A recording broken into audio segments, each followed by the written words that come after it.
help you. Sure. Welcome to another episode of D&D Forging Paths, blah, blah, blah. You already get it. It's a show where me and a couple of friends roll funny dice at various tables throughout Alabama. Because we're Southern Hicks, y'all. Now see here. Speak for yourself. Now hold on a minute. Brandon, I've heard your Southern accent. Yeah.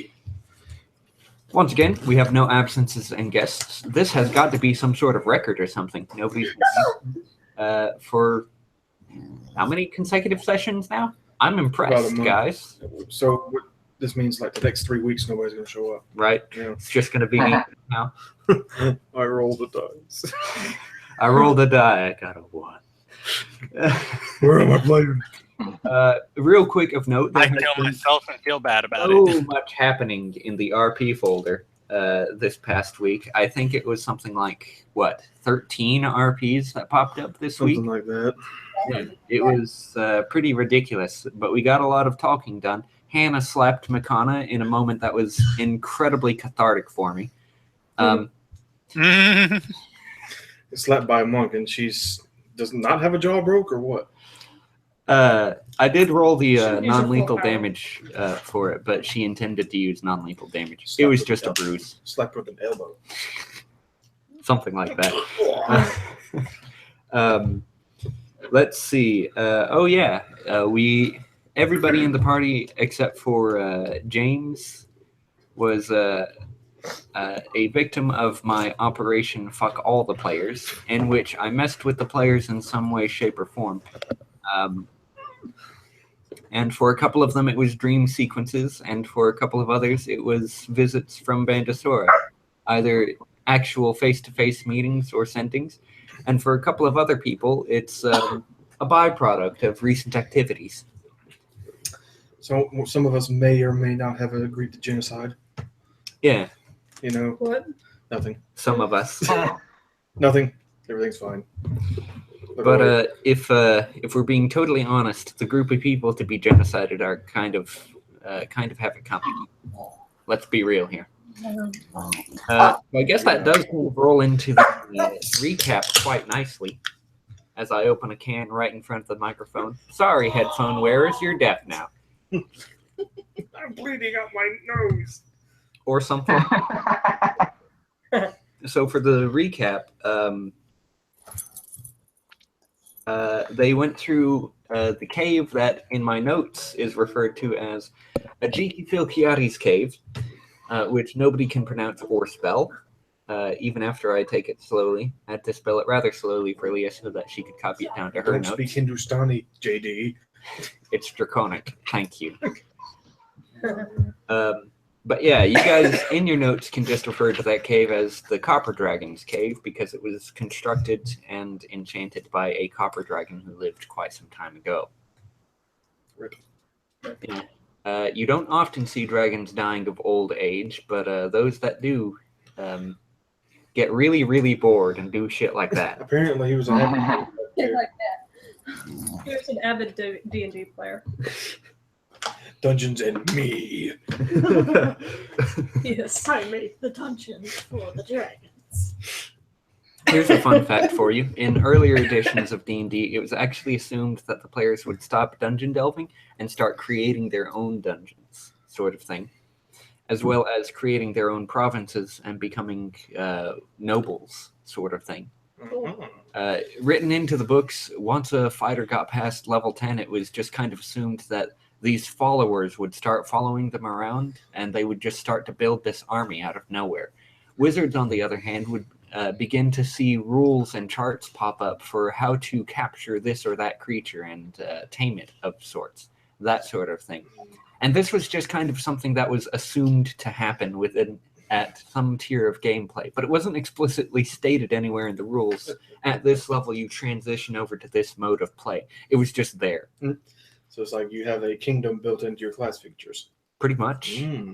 Cool. It was a really interesting concept, but you've got to understand that D&D was considered an alternative to war games at the time. And war games were literally games where you played like a commanding officer who ordered soldiers around. But it wasn't so much stated that you were this or that commanding officer. You just controlled this large group of armies, that sort of thing, and got to spend your resources. Warhammer. Yeah, more or less. So that early stage of D&D was just kind of like a transition from war games over to the RPG that we know and love today. These days, there's not anything sort of like that written into the rules, but it's certainly something that you can aspire to because there are rules written for how to go about doing that. Leadership feat. Yeah. Leadership feat being one of them, and costs for hirelings and construction costs for castles and whatnot being included in the DMG. Something's going to bite me in my book bag. I know it. Yeah.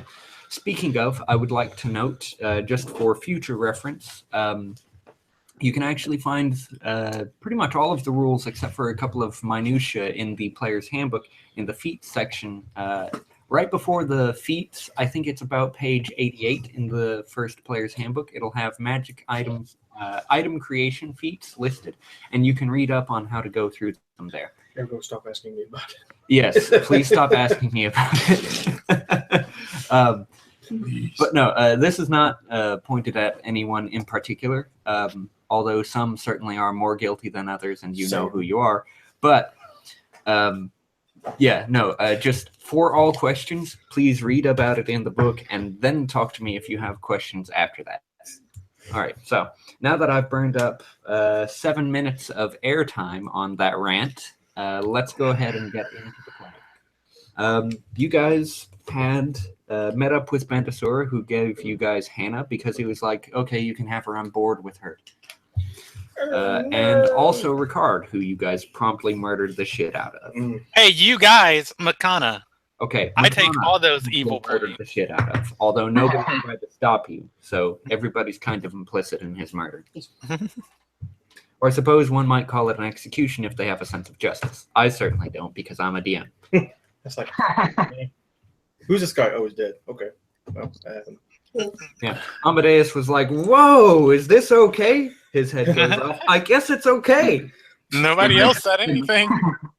Did Makana's alignment change? Do what? I think she's chaotic neutral right now. Yeah. Oh, right before we get started, you guys leveled up. Let's go through the old AC, HP, ability scores, etc. I won't be going over your ability scores because it's not one of those levels. All of Makana's ability scores went up by 3. Yeah, I really don't believe that at all. Actually, some of our ability scores changed. Yes, but if you recall, I record only the baseline here, so that I can know how close I am to reducing your ability scores to 0 in the event that it's relevant. Okay, so did anybody's AC increase? Yeah. Makana's AC went up to 23. Very nice. Very nice.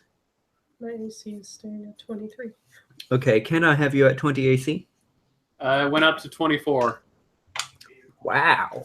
Woo! Nice. Ken What moving happened? up in the world. No, seriously, what happened?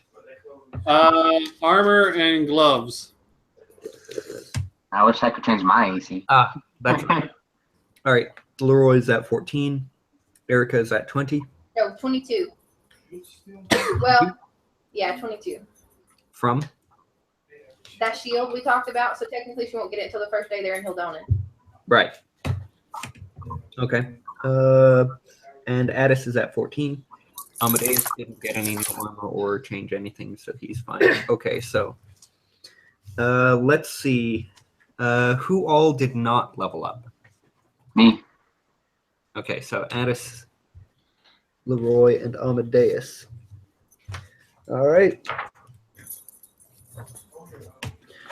James, what's your new hit point max? 103.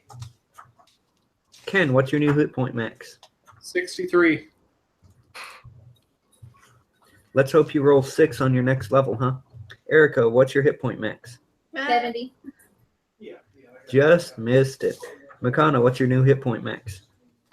77. Nice. All right. Has anybody's listen or spot checks changed? Don't think so. All right. I have James at 12 listen and 4 spot. Hang on.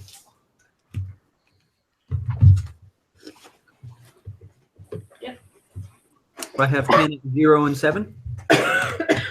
That's correct. I'll have Erica at 4 and 4. Correct. Oh no. Well, 5. When I got that period from James, so would it make it 5 and 5? Yes. I have Makana at 5 and 5. Yes. Okie dokie. Your AC hasn't changed, has it? No, I have not leveled up yet. Correct. But no, it went up by 1, so it's 22 because of the ring of deflection. Okay, we already have that calculated. Other than that, no, nothing has changed yet. All right. And just to go over alignments real quick, James, lawful neutral, Ken, chaotic evil, Leroy, lawful neutral, Erica, neutral Lawful good. neutral. That's what I have you written down as. What's your alignment? Neutral good. Oh, that's right. Lawful neutral was your ranger. Yes. God, Okay. that's confusing. Split personalities. All right. Makana at chaotic neutral, Addis at chaotic good, and Amadeus at chaotic good. Correct. Okay. Then with that, let's go ahead and get started. A couple of notes before we do. As I said in the group message, although I'm not sure how many of you may have spotted that, those of you who are on night watch at all during your journey, you notice that Hannah sometimes, once or twice during the night, each night on your journey back, will leave camp for about an hour at a time. Okay. Oh yeah, I remember that. Yeah, before she returns. She says nothing, makes no note of anything, and appears to be reluctant to talk about it at all. Amadeus usually tries to take at least the first watch, but he doesn't. It's from none of his business. It's not a consistent point in time at all. Sometimes it's right after everybody goes to bed. Sometimes it's right before dawn. I figure it's meditation. Or at least Jameson does. That's what they call it nowadays. You said right before dawn. Yay! It would be noticed that after the first night, Rickard's body was not where it was. Not before. It had been mysteriously moved. Yeah, got that. Oh. Oh boy. Unless somebody drug it What back. body? Yeah, Yeah. pretty much. I don't think well, James wouldn't care. You'll look back and you'll realize. All right, so Body. as we It's discussed, not there anymore. you guys have already subtracted the rations needed to make it back to Hildonen. Erica was feeding everybody with the last 2 days, and she had enough rations to provide for everybody. Correct. And like I said, we've already gone through that. One thing that I did want to note, and I'm sorry, I keep on remembering things that I have to say before we get started. But at the start of the campaign, we noted that we wanted the world to be more feral than civilized, and I feel that has been represented by the proximity of the towns with each other. There aren't that many towns or settlements on the map, and those that are seem to have worries about keeping a standing militia due to orc raids and whatnot. But and some of the viewers may also be wondering this. Why hasn't the party come into many random encounters while they're traveling on the road? Personally, and this is very much a personal choice on my part, I really don't like random encounters. I feel like they bog down the adventure and slow things down and don't really add anything to the story. If I ever do a random encounter on the road, it's an encounter with something that's connected to a plot line. And in that case, it's not even really random, is it now? No, you always lose players, or it seems a habit to lose players during random encounters versus plot stuff. Yeah. So I tend not to include it. but it is implied that that's why you need the night watch, so that you can sound an alarm if anything like that happens. Because nomadic creatures. There would I would do random encounters or roll to see if there's an ambush during the night if you were actually getting closer to where one of those creature dens is. But honestly, I just really don't like random encounters. It's a stylistic choice, and there's not much. You're not a Zubat and Cave fan. What was that, Taylor? You're not a Zubat and Cave fan.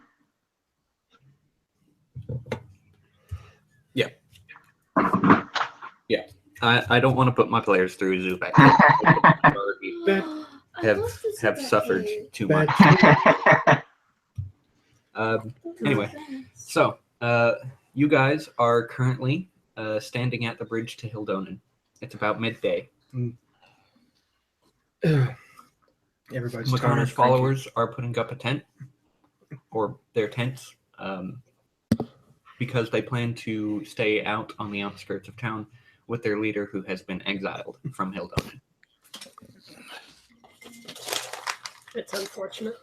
Very super unfortunate. Lena does not intend to stay in town for very long. She is she's been called back to the fort, and it was under an order from Harold that she went with you guys to the cave. So she'll be departing shortly, and she'll on the road back to Hildonen, she'll have mentioned it at various times. So, how about coming back to Fort Chalice with me? Would like to the group at large, not just to Amadeus. Would like. Addis is gonna speak up and say, "Yes, I think we all should go to Fort Chalice." Y'all could cash in on those frickin' drogs you've been carrying around forever. I had the strangest dream last night that we might be needed in Fort Chalice. Immediately? Relatively soon. That's surprising. Makana's going to ask, what was your dream about? Or what happened in your dream? There was I was in a field and I saw a vision of Fort Chalice and of Lorfin. And Lorfin was in sunshine. In Fort Chalice, there was a storm brewing. What now? That's Fort Chalice? There's a storm brewing.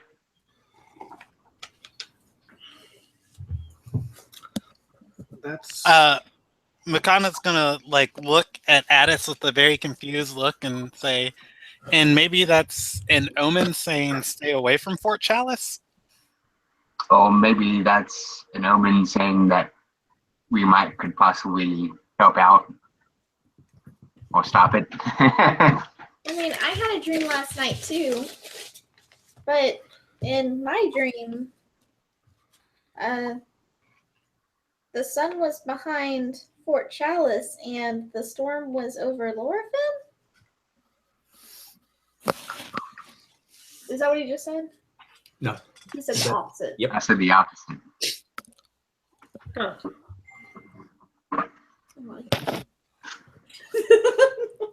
Sounds like contradicting dreams. It was just a boring dream, was it? Boring dream? Nothing? See what you did there. It was just a boring dream. Makana's gonna ask Leroy, is there something you fear in Lorfin? Real quick, Brandon, could you turn your mic down a little bit? Oh, okay. Yes, I can. I don't even know what microphone I'm using. Good. Turn down for what? Turn down for what? I'm not gonna do it. Turn down because your DM told you to. Stop being so loud. There you go. My computer just decided to default to like the third microphone I have plugged in for no reason. How many microphones do you need? I mean, the go-to question is, why do you have that many microphones? I got the nice one that I do the sessions on, and then I got this one that I game on, and this one's just like conveniently at my face. Must be nice to be able to afford so many mics. Oh no, every single one of them was a Christmas gift. Don't doubt my poorness. All right, but go ahead. What did Makana ask Leroy? Oh, she asked, "Is there anything you fear in Lorifin?" No, I wanted to go there. I'm not gonna be scared of some dream. And you saw shadows? I guess. It just looked like a storm. But I mean, the world has storms. This is a true statement.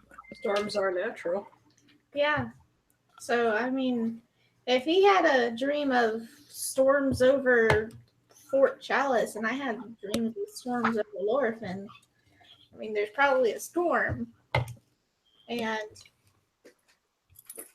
It could just mean they're just having bad weather yeah. on different days. Mm-hmm. But Exactly. with us having similar dreams on the same Wait. night. Dreams. It's obvious. Sorry, Yeah. say again, Taylor. But with us having similar dreams on the same night, that seems. If I sent you a Well, message then- about anything at all, it happened last night. Oh. Oh. Can't we do survival checks to divine the weather? I can do that. You can use that to divine the weather, but you can make a good estimation. Okay. But it's typically going to be limited to the area Yeah, I that was you're about to currently in. See Fort Okay. Chalice from here, but I'm pretty sure it's storming. Fort Chalice? You mean that place that's 300 miles away? Yeah, I can totally see that. You think there's on a very tall mountain, maybe? Actually, no, I can't see it because I'll just stand on top of James's shoulders. I'll be able to see it then. Jesus Christ. He's 8 feet, not 8. You're 3. I'm actually 4'11". Okay. Together, you guys get 12. Equal 300. There's something called the curvature of the We got planet. this. We got this. Go ahead. I mean, James probably has the strength check to just throw Leroy up in the air. Yes. It's like, what do you see? Damn. what do your halfling guys see? Ah! Eagles.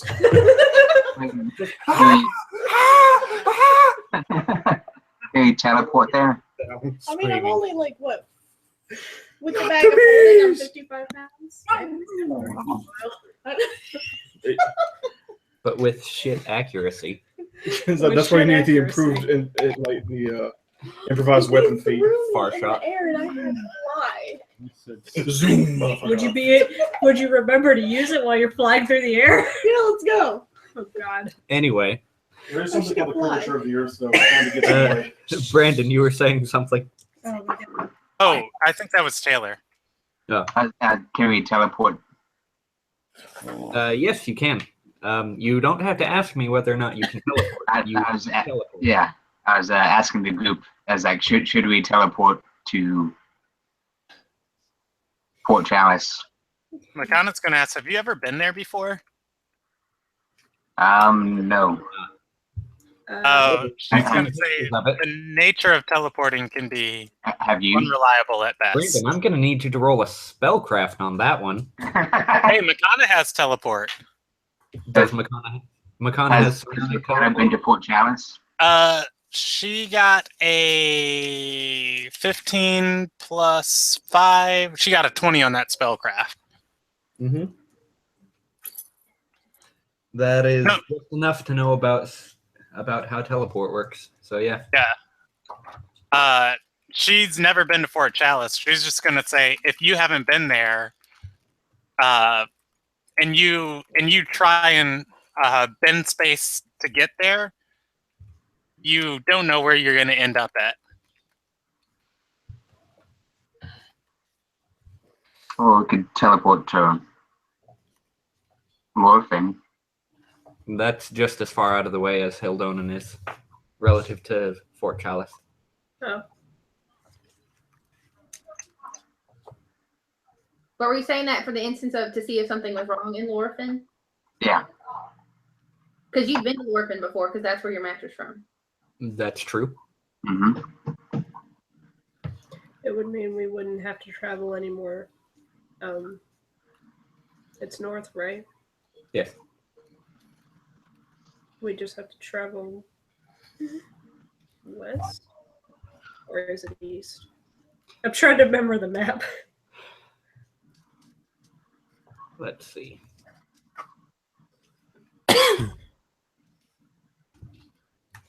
All right. You are here. Oh, That's Lorfin. Here, let me do a screen share real quick. make sure my porn isn't showing. I get to Okay, see so- face twice. The party is here. That is Lorfin, and that is Fort Chalice. So it's actually longer to go from Lorfin to Fort Chalice. So could we not travel to Fort Chalice and check on it there and then just teleport to Lorfin? You could, yes. But remember, you can't target the carriage or the wagon with teleport.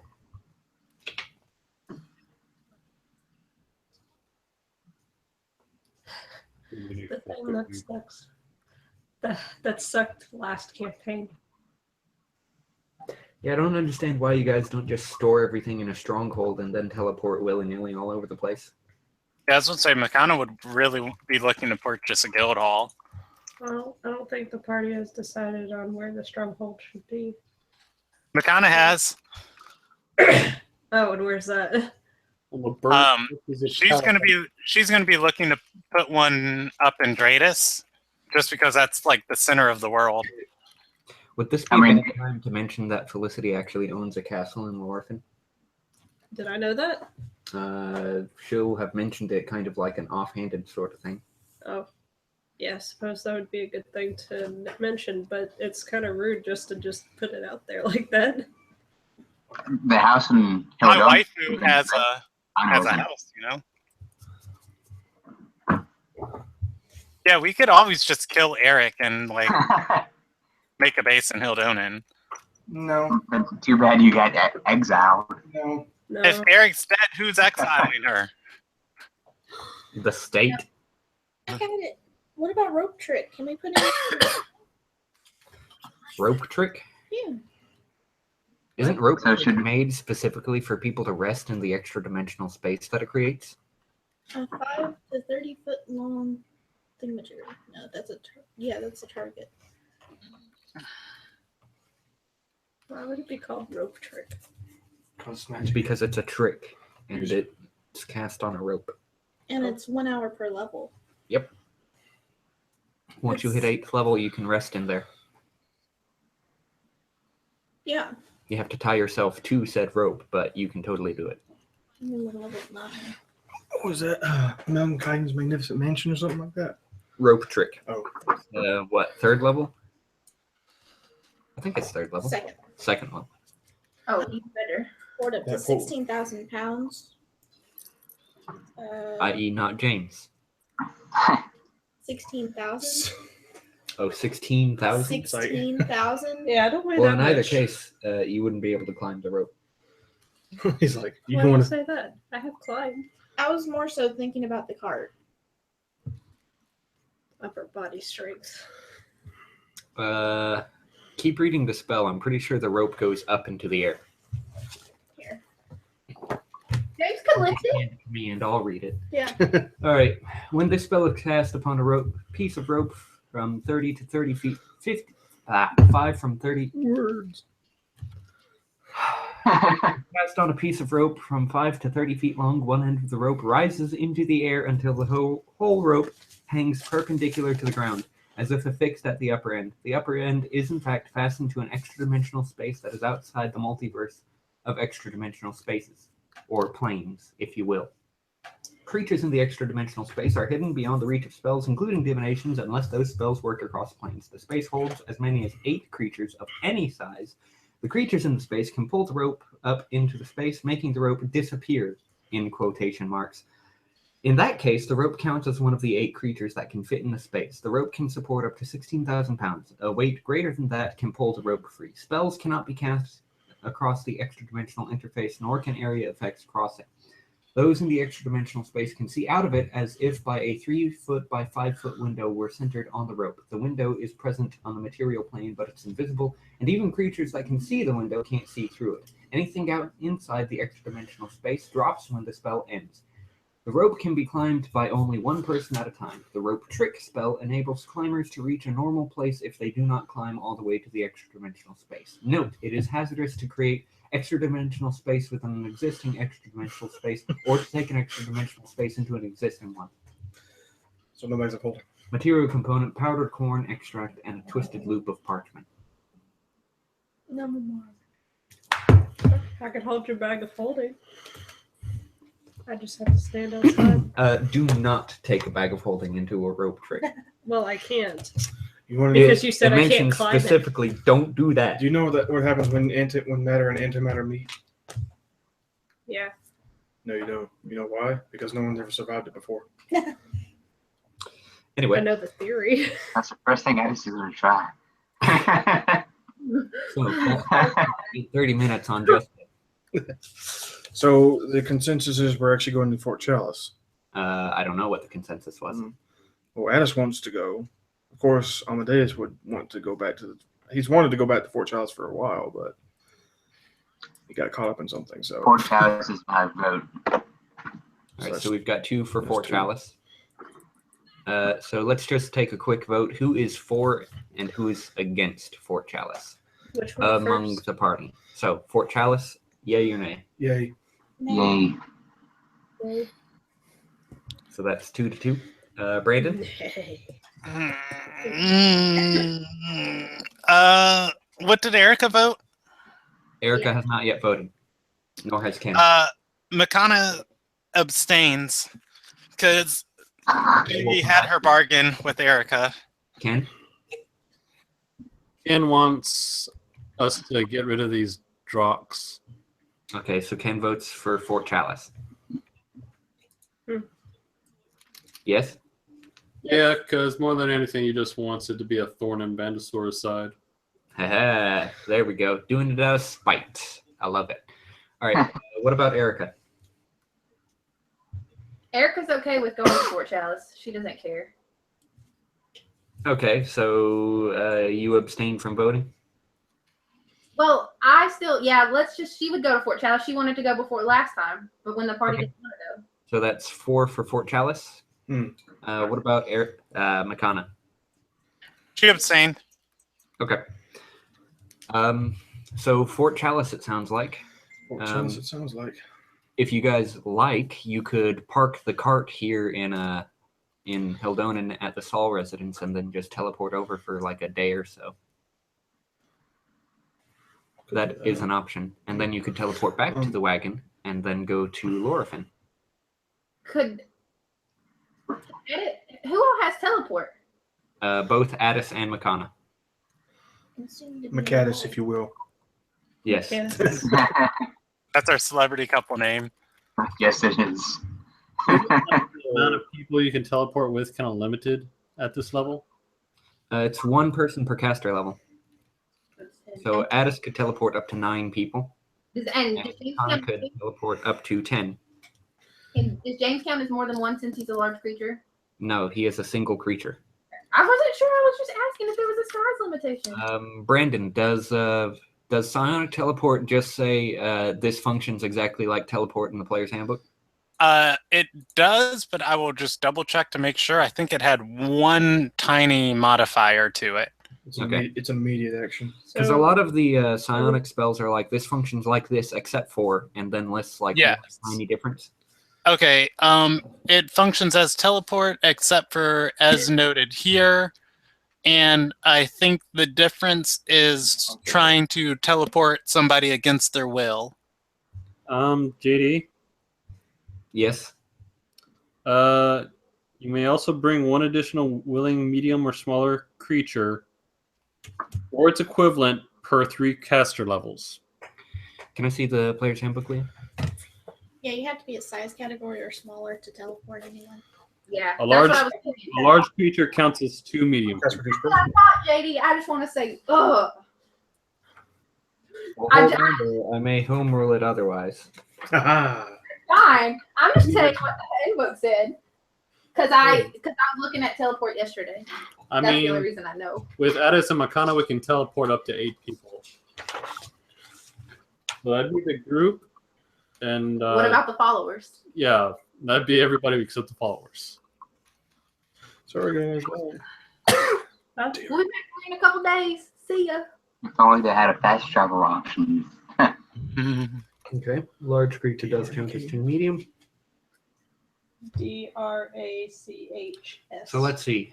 Addis can bring along 3 other creatures, and Makana can also bring along 3 other creatures. James counts as 2 of those creatures. So Addis, somebody else, and James, and then Makana and 3 other people. Let's see. You have Lena, Amadeus, Addis, Makana, Erica, Ken, Leroy, James. So that comes out to 9. Are we taking the Sarah? Are we taking the druid? Did you count the druid? Okay, Sarah. Well, hang on. Let's not include Makana or Addis because they're not counted against that limit. Okay, so Lena, Amadeus, Leroy, James. That was one more person, right? Let's see. Yeah, that's why I counted him twice. Erica, Ken, Kaserith. So that makes 8 that you can split 6 among. I mean, how many power points does Sonic Teleport cost? 9. Makana 9. can cast it, I think, 12 times. How many times can you cast it, you said? 12. 12. 12? Yeah. No, I'm not even gonna worry about it that much. Okay. Since Makana has more power points than Addis has slots, Addis and Makana will each cast it 1 time, and then Makana casts it 2 more times to make a trip back, and then going back into Fort Chalice. How's that sound? So are we going straight to Fort Chalice right now without going inside of Hildon? Are we going to get Felicity? We already You guys. went to Hildonen. Yes, We you're parked the cart at Hildonen. not just yet. You haven't. I You thought guys we haven't hadn't actually even gone entered. into Hildonen yet. This is just all planning. Silly JD, we don't do that. I mean, You you can, tell just that, did. you can tell that by nobody being buffed with anything when we go into combat every time. Hey, all right. So, Makana's buffs only last for a minute, so. Yeah. yes, but you're not the only person who can cast defensive spells, Brandon. Yeah. All right. So, is there anything that anybody would like to do in Hildonen first? If we are staying, I would like to speak with Vox for a moment before we leave. Good thing to point out. How long are you guys going to stay at Hildonen? Do you want to take a day? Yeah, Makana would ask that. I mean, What time did we arrive? Midday, right? We arrived midday. Yes, you arrive at midday. I like to get some potions. So we can leave in the morning. Ken would like to get his papers. All right, cool. Maybe about 24 hours, you think? Yeah. So you guys will leave for Fort Chalice at dawn? Yes. Yes. Okay. Fort Don at Chalice. I mean, Okay. All right, so who would like to take their actions first? well, you know, I'll go go get some potions. Okay. Leroy wants to go get some potions. Where are you buying them from? Main market, high market?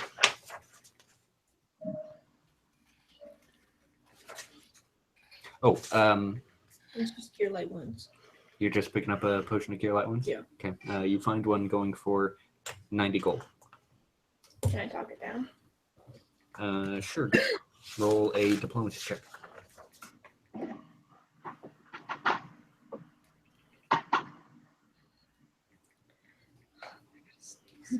$27. Okay. Yeah. Yeah, you mark it down to 80. Let's see.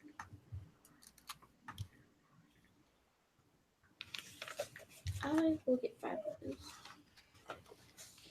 He's only got 3. All of them. You go visit the Red Wizards.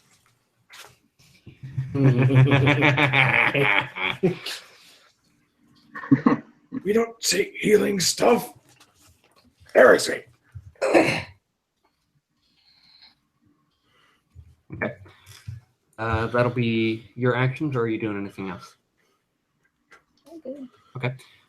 We'll handle Amadeus and Lena in a moment. James, you meet up with Felicity? Erica would follow her to ask her for the shield. Ask Felicity about that shield. Okay. You do so, and we already handled it behind the scenes. So Felicity welcomes you back. Gives you a big hug. Says she missed you. Missed you too. You notice that she's dressing cooler, as in she has slapped a pair of shades on her face and is walking around to danger zone. But no, she's wearing short sleeves in what is about 50-degree weather. I thought you said cooler. You know, you're not as warm as me, are you? She'll shake her head and say, "No, I'm just feeling a bit warm today." She's pregnant. She feels only a little bit warmer than she usually does. She says, "I already went to the monastery and had some of the healers there take a look at me. They couldn't find anything wrong."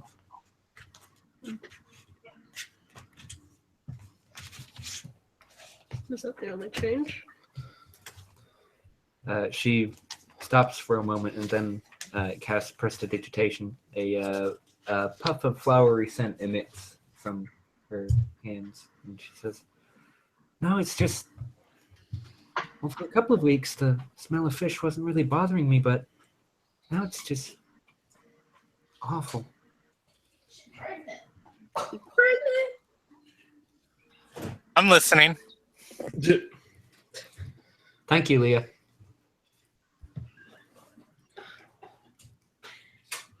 What? I was gonna say, how's that work?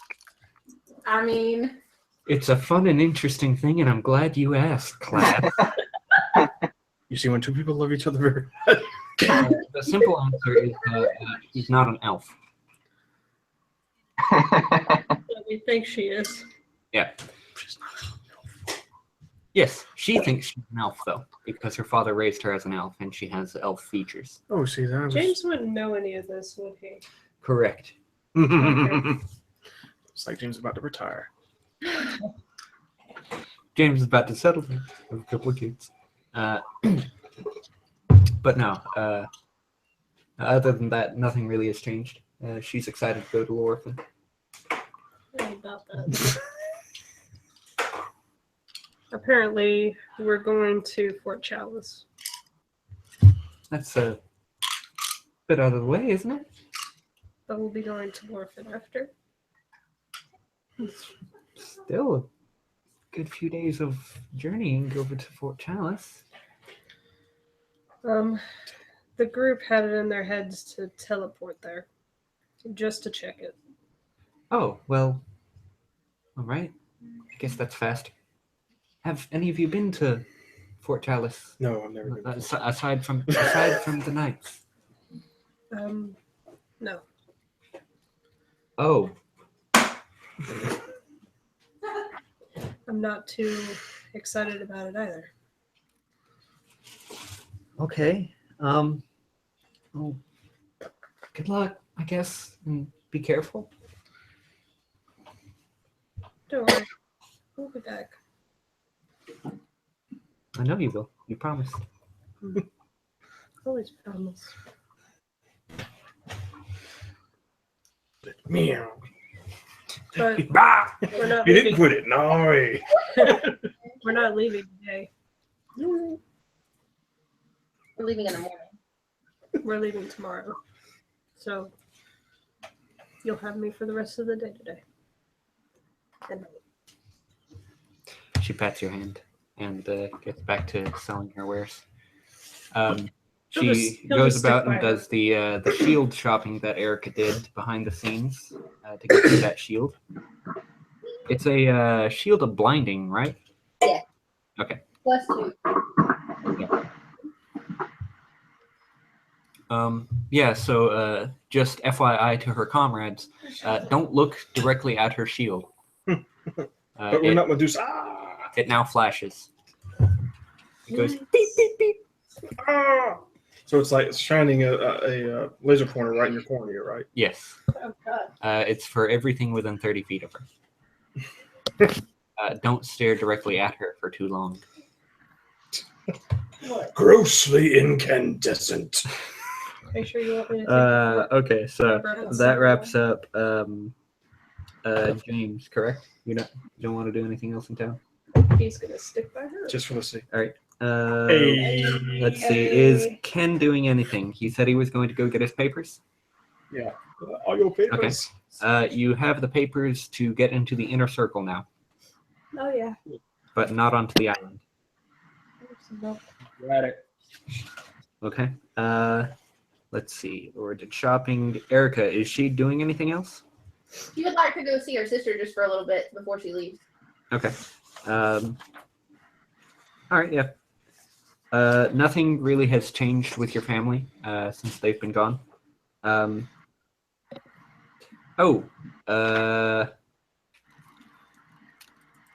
we'll get to that. Okay. Except for that one thing. Let's see. Addis doing anything in town?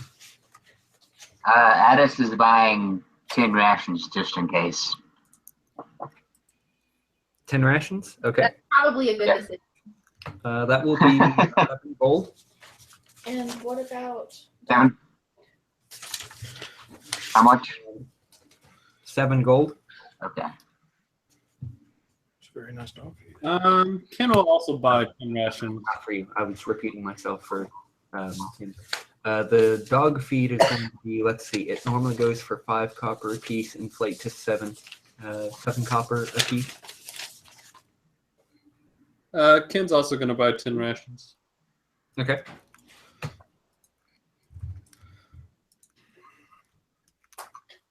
Same thing that I told him. Got it. Let me get the dog food I'm buying. 40. Okay. Let's see. it's 280? I'm just trying to figure out how much gold that is. Yeah, it's 280 copper, so that would be 2 gold and 8 silver. Does- Did she Would tell you like to round evenly to 3? Yes. Okay. Did they tell you that each dog food is like 40-pound bags? JD. You should try this. And then drink this. Because holy shit. It's Danger so zone. chocolatey. Okay. Yeah. Amadeus and Lena go to the monastery. Yes. Oh, actually, one thing I forgot, he was going to invite Hannah to go with her, with them. Oh, thank you for reminding me. Yeah. Once you get into Hildonen, James has given Hannah 5 gold pieces, which she asked for. Mhm. And yeah. she then looks at each of you and says, I'll meet up with you later. I'll be back. And then jumps off the pier and swims away. Bye. James says. The sewer empties into that. So, Don't ask me how I know. Hannah is not with me at this point. I'd be easy to spot though. So should be good. Especially swimming in the pier. So you head to the monastery? Yeah, it's the monastery. Okay. When you get to the monastery asking for Vox, he is not here. A couple of the monks say, he's at the he's over at the Hattrick estate. We can take you to him. If you wouldn't mind. One more thing. One more thing to buy? One more thing. A Okay. souvenir of Orphan. No, not Orphan. Hildonan. Hildona. Okay. You can go down to the main market and purchase some scrimshaw if you'd like. Bone carvings. People take like Eat from dead guards. people will take the bones. There's some types of fish that have particularly thick skulls, and people will dry out the skeletons of the fish and then carve art into it. Scrimshaw. Oh. Would you like to purchase some scrimshaw? Yeah. Okay. And cheap. You can purchase a nice, fancy-looking trinket for about 3 gold. I'm gonna get 2. 2 of them. Okay. Do they weigh anything?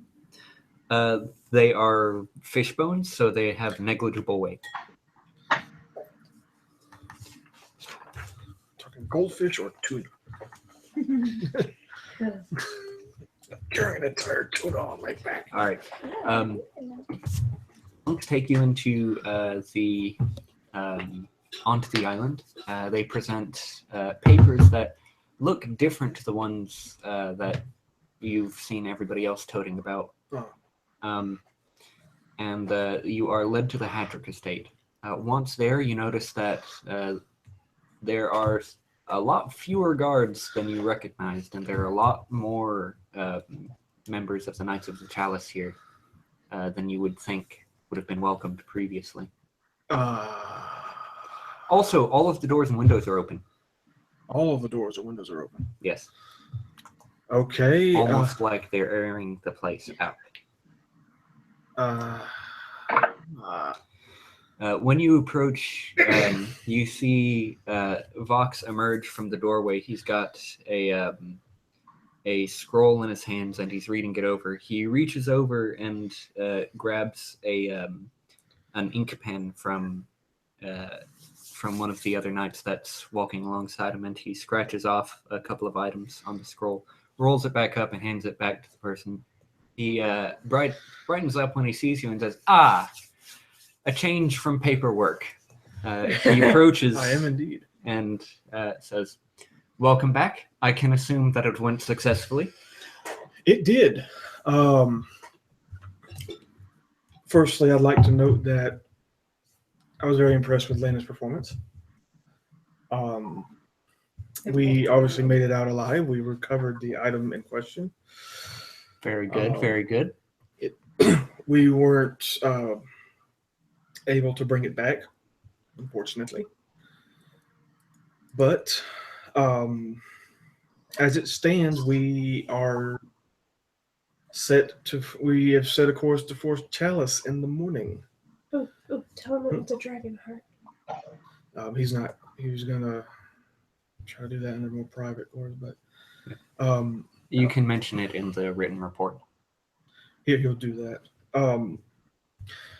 There's Vox isn't really expecting that level of detail from the oral report. okay. Actually, it's an interesting note. I was wondered if, well, some of my companions have apparently had some very interesting dreams concerning Fort Chalice just last Do night. tell. Very simple. We had thought to go to Lorfin for a while, for some personal business, but they basically said that they were standing in a field. They can see Lorfin. They can see the field. Lorfin was bathed in sunlight, while Fort Chalice was obscured by storms and clouds. Two of my party members having the same dreams, particularly religious figures, as far as I understand. It's quite concerning. It is. He taps his chin for a moment and interrupts. That could work. There is a spell that allows you to send messages to people in their dreams. Quite simply, the spell is called Dream. It's relatively straightforward. Sometimes wizards come up with names such as Mordenkainen's Magnificent Mansion when it doesn't actually summon a mansion, but Other times they name things what they are. Go figure. It's rather odd, isn't it? In either case, that could be what's going on here.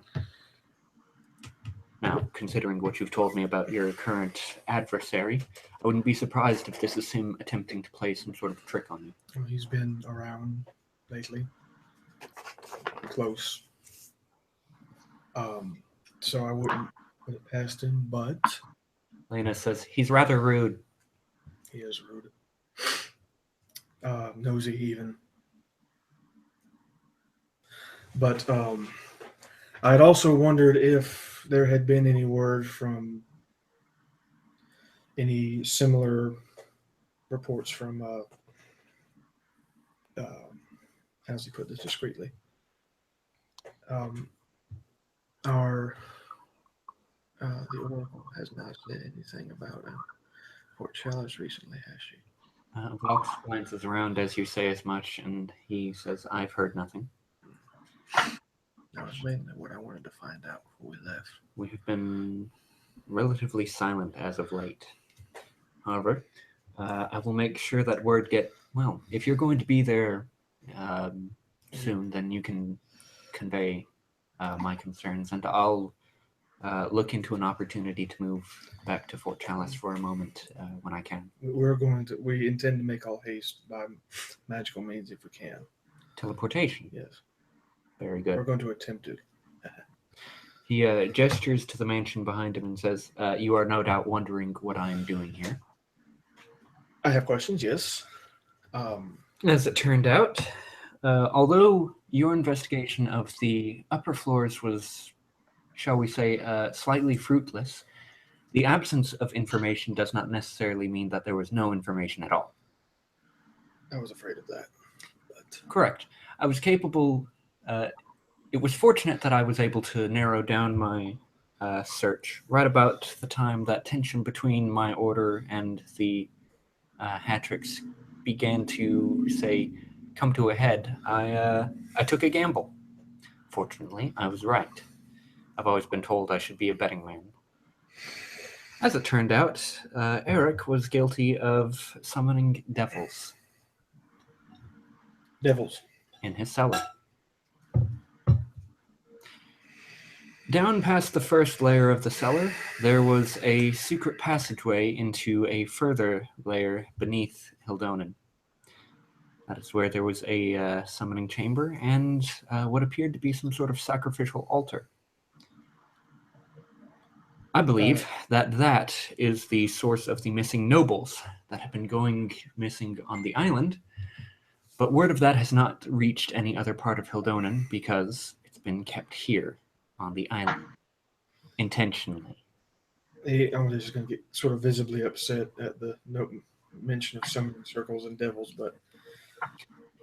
I believe that Emily Hatrick was rather innocent of this affair, as it turned out, Eric turned out to be some sort of scheming mastermind. But of course, the light of justice always shines truth upon these matters. Eric has been executed, we shall say. And have been returned to the hells or slain, or both, as you know, the nature of devils themselves. What manner of devils was he summoning? My disciples did combat with a barbed devil, and I took on a horned devil. Psst, ask if Makana's still banned. I was about to say. In any case, since Eric was somewhat despotically ruling Hildonen, we have taken lengths to make sure that there will be a council put in place over the dealings of Hildonen. At least a proportionate number of members shall sit on the seat of the council as per the population for each ring of Hildonen. And Emily will sit at the head of it to oversee things, although I'm, to be honest, a little bit dubious about Emily concerning her habits, shall we say. Were they induced habits or something she's naturally picked up? I'm not certain, and at this moment, I'm not sure if the origins of these habits are distinguishable. Certainly, she's far enough down that path that it may be difficult, if not impossible, for her to recover from such things. Unfortunate. However, she does seem willing to make an attempt for it, for the betterment of the Society of Hildonan. In the case that she's not able to recover, is there any indication as to who may take the head seat at the council? There's not at this moment. Interesting. Of course, I cannot make...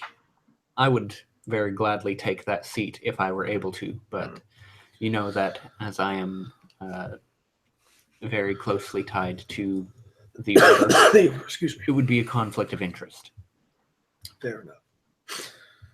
Well, that's a little disappointing that we didn't find this out sooner, but... As I said, you did narrow down my search.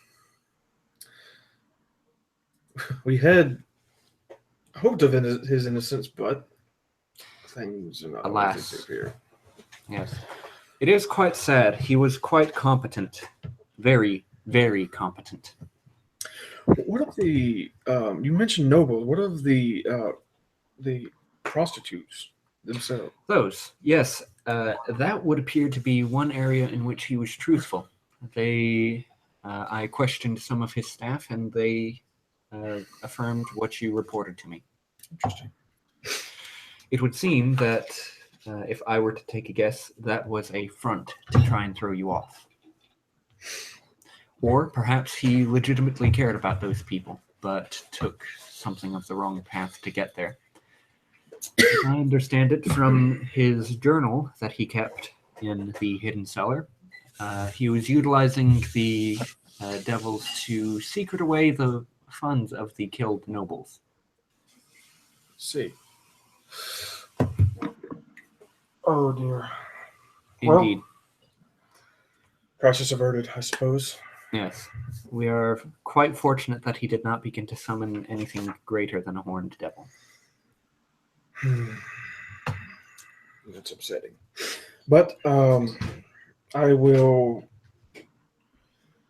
just wanted to make it a report. Hopefully we will be arriving at Fort Chalice by this time tomorrow. All goes well. Most excellent. I haven't been there in maybe half a year.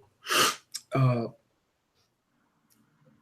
I'm going to try to get a little bit of sleep. It's been a stressful 2 weeks, as it were. Nearly 3. Nearly 3. If I return, I hope you'll allow me to benefit from your tutelage a little more if we ever find our way down this area again. He nods. But I will bid you good evening and Godspeed. Absolutely. May virtue be your shield. He's going to be like, I've got some news. Yeah. So you share this with the rest of the party? I do. Except Makana. Except Makana. After going to buy some cigars. Okay. I've been out for 2 weeks. And he will go upstairs and promptly take a nap. In the Sol residence. In the Sol residence. There's comfortable spot, couch, whatever. He's tired. Okay. Lena actually goes with you instead of returning to the monastery. Oh. No. You're not going back to the monastery? She shrugs and says, I was mostly only there to follow Vox around and learn from him as much as I could, but if he's not there, then there's not really a whole lot of point. Plus, most of them seem to be pretty preoccupied right now. Well, I mean, you're certainly welcome to stay at Sol Residence with us. I'll do so. I'm going to go to the basement and see if there's anything that I could maybe sharpen my sword with. Cold iron is a little bit difficult to work with. You might ask, does Erica have magic? Is it magic arms and armor, or just magic armor? Magic arms and armor. You might want to speak with Erica about that. About that. Oh. The sword is already sitting at a +3 enhancement. There's nothing that Erica could do for it. Not even sharpen it figuratively. I mean, she could put some enhancements on it, but let's see. +3 is sitting at 18,000. In order to enhance it to +4, let's see. It would cost at least 4,000. Wow. Well, half of that, so it would be 7,000, but that's still a lot to dump on an NPC that doesn't travel with you all. So 14 days that you would have to work on it. Yeah, that would also take 14 days. Yeah. Well, he's going to just like doze for an hour and then go and see how things are going downstairs and if nothing's set on fire or what. No, she's not too hot on destruction of property. Not intentionally. Or you're probably going to follow Amadeus around. Why are you following me around? All right, so shall we skip to the end of the day? Sure, we can do that. Well, Makana would be doing stuff because she wouldn't know. She wouldn't know she's allowed back in Hildonen. Right. We don't know that. Because she's going to Dratus since she's familiar with it and grew up there. Okay, so you're going to teleport over to Dratus? Yes. And she's going to take with her, of course, Caserith and Sherry. Okay. And then in Dratus, she's going to look for property and then spend the rest of the day hiking westward towards the forest until she has to head back to Hildonen. Okay. See if she can roll observe. the D%. There is about a 3% chance that you miss. Okay. 85, you're good. All right. You end up in the plane of fire. Okay.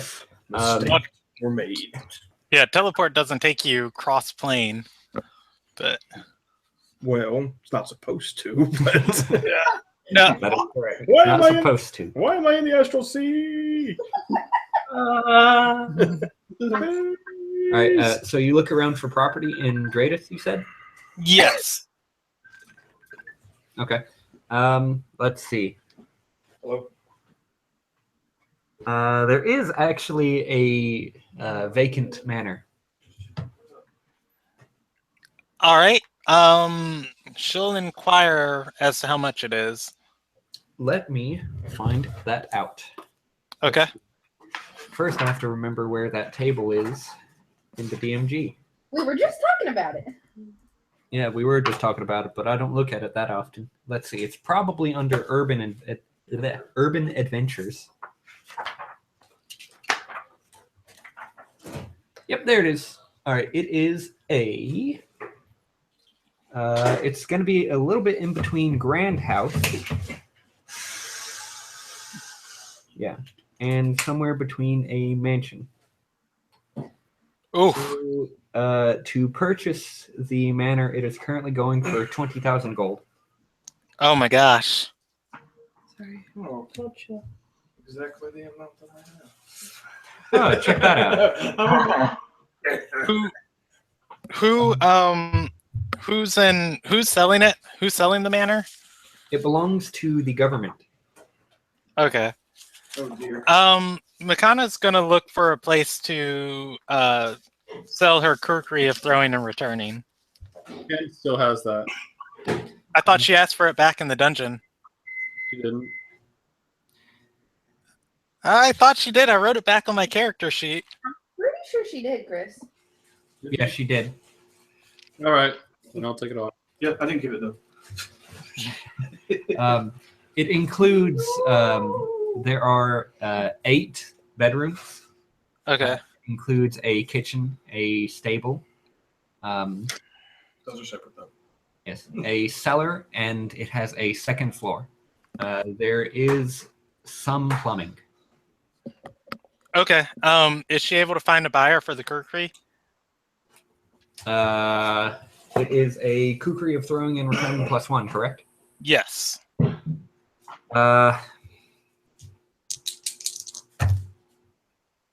No, you just rolled 1%. 1%? 1%. Oh. Good heebie-jeebie. You find nobody at all who is interested in a kukri like that. All right. I'll let you add your charisma modifier to it if you'd like. Okay. Yeah, let's do that. It's 0%. People are trying to sell you kukris. People are like, no, but might I interest you in? This one, the valuable is yours. All right, and you said you also wanted to scope out the woods nearby, correct? Yes. Can she negotiate with the real estate agent and ask them to hold the property for her? They'll tell you that there actually hasn't been all that much interest in it. But they'll make sure if they can get your name, they can send you a sending. Yeah. She gives her name, Makana Laurel, and she'll say, "I'll pay 16,000 for it now, and then an additional 5,000 when I get the rest of the money later." Can she do a diplomacy check on that? Here's what they can do for you, because there are rules about how real estate is handled in Greatest. What they can do for you is you can put down payment on it now, and that will effectively increase the amount that it has to be purchased for. Like if you put down 6,000 gold, the only way that somebody would be able to purchase it out from under you is if they paid 1,000 above that. So they'd have to pay 27,000 for it. Then do I get my down payment back? If they did buy it from you, yes, you would get your down payment back. Otherwise, it would just go towards purchasing it later. Okay, Makana pays the 6,000 gold. Okay. Well, that was just an example of a fee, but you can pay however much you'd like. 2 gold. Yeah, she'll put a down payment of it for 5 silver. No, I'm kidding. She'll pay 6,000 gold. It's a pretty reasonable amount. Okay. Yeah, then she'll just buy some rations and head into the forest for the day. Do you teleport back to your camp at the end of the day? She would. Not the camp though. She'd be targeting like the bridge. The bridge. Okay. Yeah, or something very familiar that she's seen over there. Okay. You can't get very familiar. Okay. I'll give you the one beneath that. Let me look at it. Studied carefully. Yeah. I'll give you that one. Very familiar. All right. Implies that you've seen it like every day for several years, sort of thing. Yeah. All right. Would she make any checks while she was in the forest for like observing the wildlife? You could do survival or nature. Can she do both? On the survival check, it's a 20, and then on the knowledge nature check, she's spending a PowerPoint, and that is going to be 17 plus 6, 23 on the knowledge nature. Don't you also have a druid with you? Oh yeah, she does. Kasserith and Sherry are both with her, but she doesn't ask much from the people around her. Kasserith just notices you looking around and is like, "Hi." It's like, you know that's poisonous, right? Huh? You should not. Let me take a bite just to be sure. Go ahead. It's like, okay, if you're sure. But no, he's got a plus 12 on knowledge nature and a plus 9 on survival. If you'd like him to roll. Stop hugging Yeah, me. she would explain what she's looking for, and that wildlife's been strange in this area, and that there's something happening near Gilzas. Okay. On a survival check, he got a 4, so 13, and then his knowledge nature check is 20. I did not hear that because of Taylor. Okay. His knowledge nature check was 27. Woo! It'll just immolate himself. What happened? He says, you're not wrong about the wildlife behaving sort of strangely, but they're still here and they're still behaving, so that's something that can be said. But I would like to stay here for a little bit and study it if that's possible, but I know our schedule, so we'll just have to put this on the back burner. It's nothing to really draw that much concern right now, but definitely something that we should look into at some point. Okay. She says, yes, it's at the back of my mind. I just didn't want to waste time waiting for people outside of Hildonen. He nods. Of course. And she'll study the forest for the rest of the day and then teleport back. Okay, I rolled your teleport percent already, and you got 75%, so you are on target. Woot woot! Good job. Burning all the good teleport rolls early so we can all get lost in space later. Good times. This is All why right. I'm going with that. So, back at Hildonen, at the end of the day, Hannah meets up with you guys at a place that she described so that you could meet up with her at some point. What? Here. Oh, yes. Vietnam style flashbacks. She has she's purchased new clothes for herself. They're quite simple. It's a simple vest with a shirt and some cloth pants. Very lightweight. Doesn't look like it'll restrict her movement at all. More noticeable, though, is that she has taken time to shave the sides of her head, leaving just a very long, probably down to about shoulder blade length strip in the middle. Don't show Makana that. Yark's surprised, like, Nice. James gives her a thumbs up. You note also that she has acquired what looks to be the beginnings of a tattoo. The cloth shirt is somewhat see-through for the most part, and you can see the darker pigmentation on one of her shoulders. it's like, it makes my skin itch. James just, sort of ogles. Poke it. You're actually doing it. Yep. You found it? The tome? Yeah, the monks at the monastery were very helpful. She produces a tome from her new pack. She opens it a little bit, and you can see arcane writings on the inside.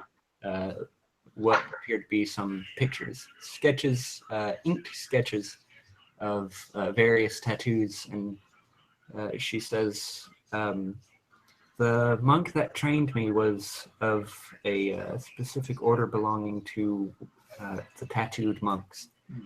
They use the magical properties inherent in these tattoos to, well, enhance themselves, I guess. Do you think itself magical, or is it a ritual? It's a combination. The ink has magical properties set into it, and the tattoos, once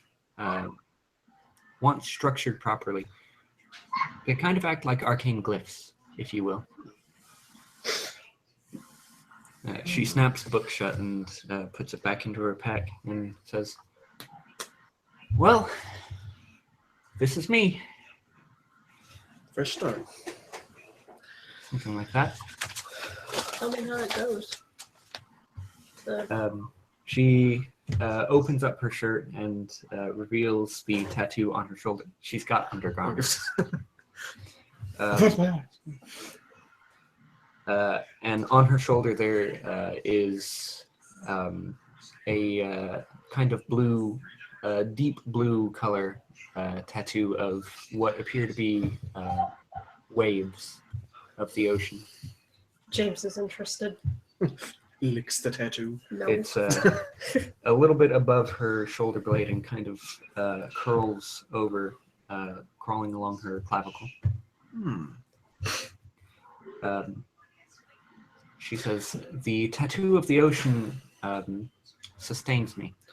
I should, once the magic sets in, no longer need to eat, drink, or even sleep. It's a lot to give up. It's inconvenient things to give up. I can still taste, and I can still eat if I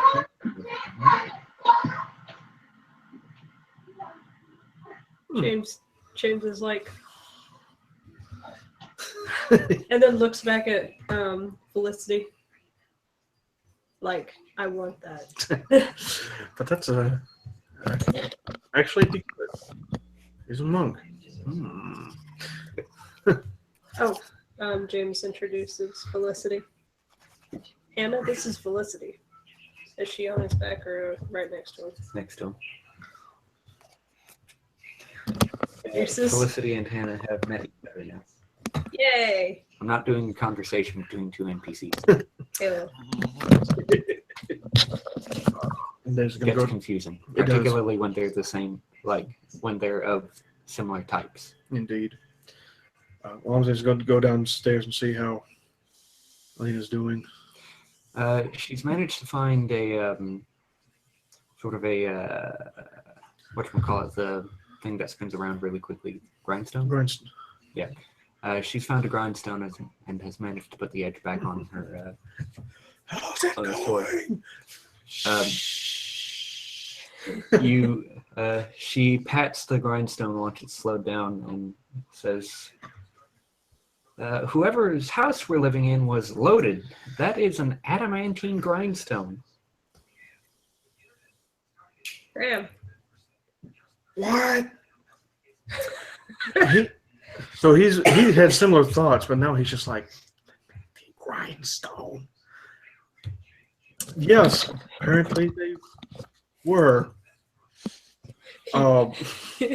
So I'm now super uncomfortable about touching anything in this house. Well, it is adamantine. I mean, sure, we can't break it, but I kind of just don't want to damage anything in here. And I was like, I almost threw a piece of furniture across the room at one time. Just let me get a dark one. Well, Wish James God to you. well, couldn't sleep as much as I want, and I guess we have. What time is it? It's about 9 o'clock in the evening. No, so it's fairly late. Yeah.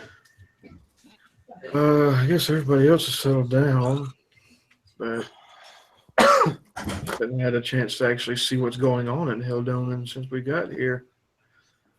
Any good places to eat around?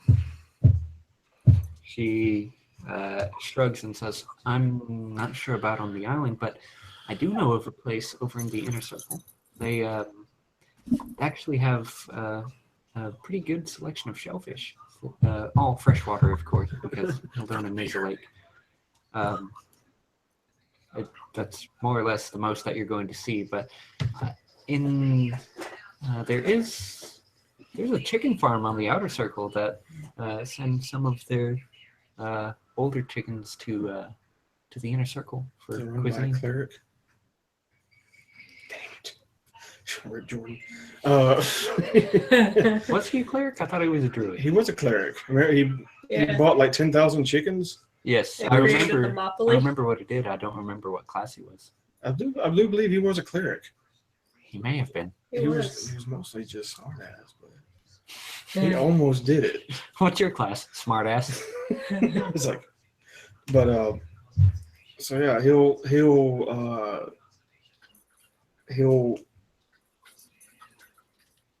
put on his nice clothes and then they'll go out to eat. Okay. No. All right. You buying? Sure, I'm buying, and we can just say that's what they Okay. what they do for the evening. You spend a gold. Hey yo. You want to make it a double date? she has the dragon back. Oh, firewater. Oh, God. why did they serve that there?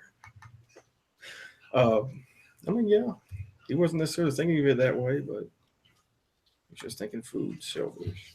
Food. Dip the shellfish in the ale. But Just throw it all in the blender. Make a smoothie. A power smoothie. pours the boiling water in his mouth, and then just boils the shellfish in there. He's like, Delicious. All right. So is anybody else doing anything on this night? James would ask Hannah, how long does she need to train for to become a tattooed monk? Not too long. I can show you the way. She reaches into her pack and selects a couple of tools and a few vials of ink, and says, "I've not really got the handle on how to use these yet, but the book describes the process, so I should be able to at least take a shot at it. Although I'm sure there are other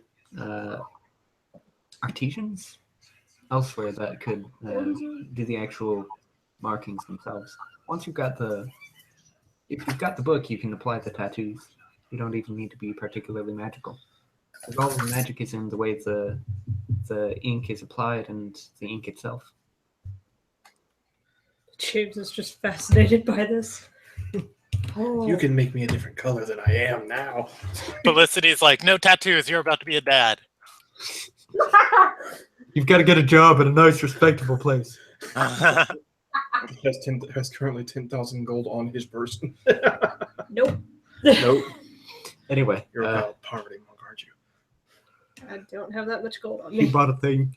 Oh, I bought a thing. you could sell the thing and get a job. Felicity's Makana will hire you. This is also true. She is. He does pay well. Noted. Money is not an object for Felicity. So, shall we go ahead and jump to the next day? Yes. Sure. There was nothing else notable for Erica, you said? Huh? No, I don't think so. Mostly nothing has changed for the outer and inner circle. Nothing has taken effect yet, but next time you guys come back to Hildonan, the gates will actually have been, for the most part, dismantled. They'll still exist there because it's difficult to take down something like that without damaging the infrastructure of the piers themselves, since it's all kind of built into itself. Right.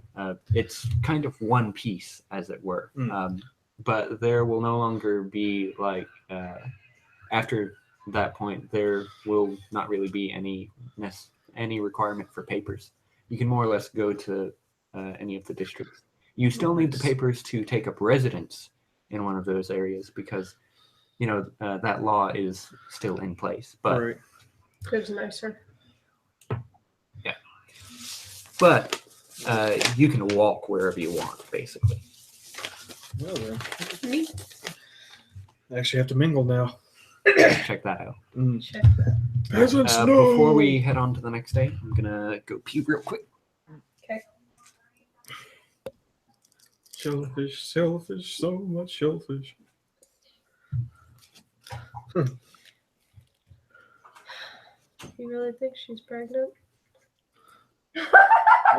Probably. Dude, I told you that.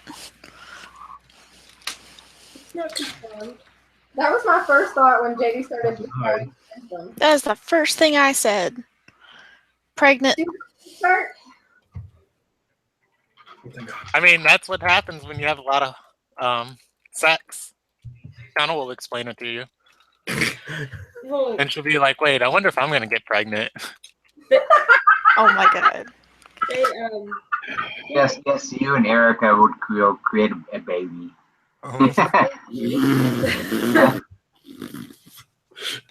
That's what Alice will tell you if you ask. well, it wasn't on purpose. Because she was an elf. An elf. Wait. Elves can't get pregnant? Have you ever heard of half-elves?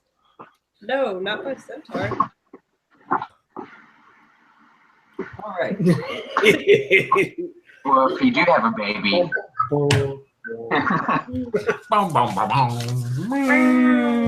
Okay, so Used to be an adventurer like you, then I had a kid. Having a kid does not mean that you stop adventuring. Yes, it does. then my wife took a sperm to the egg. Then you put an arrow in my knee. She put a hair on her shoulder. So Skyrim. on the following day, you guys teleport on to Whoa! Fort Chalice, correct? Yeah. Warp sickness. Okay. I'm kind of scared. Could we... Yeah, I was about to say, could we have, like, somebody cast scrying on the fort and just, like, study it for a minute? Actually, about that, I would imagine not. James Well, counts you as can look two at like people. the outside of the fort, but you can't actually peer on the inside. It's definitely a fort.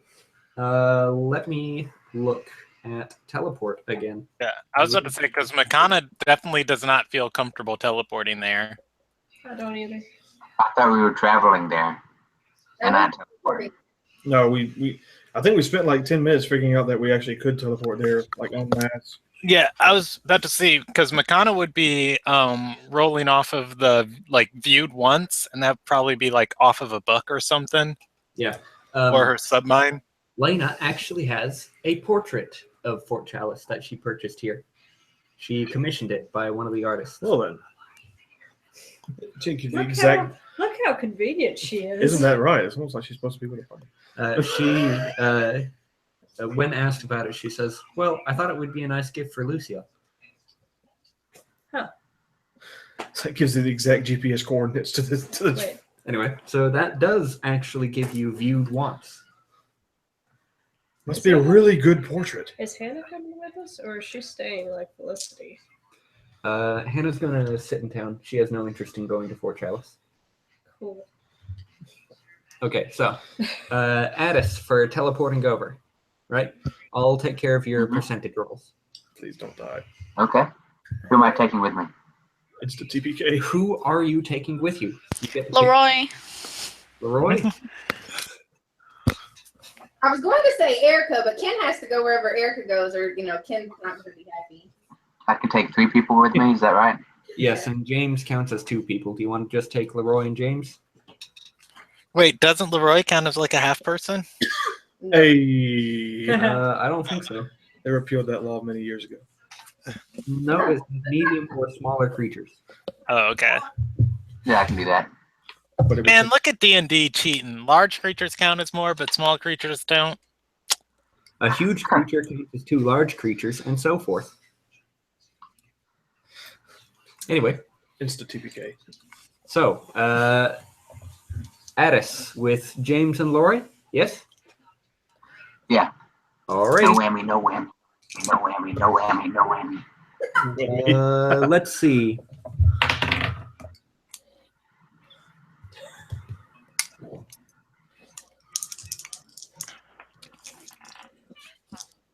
It's not a will save, it's a wisdom save, isn't it? What, against pregnancy? That's how that worked. All right. You are off target. Oh. You are 1 mile off target. Oh. So you can see Fort Chalice in the distance. Okay. Unfortunately, this mile puts Better you on the than- side of the cliff. But you do have to Better walk. than take damage. Hey, Better than take- we have James. We'll be there in no time.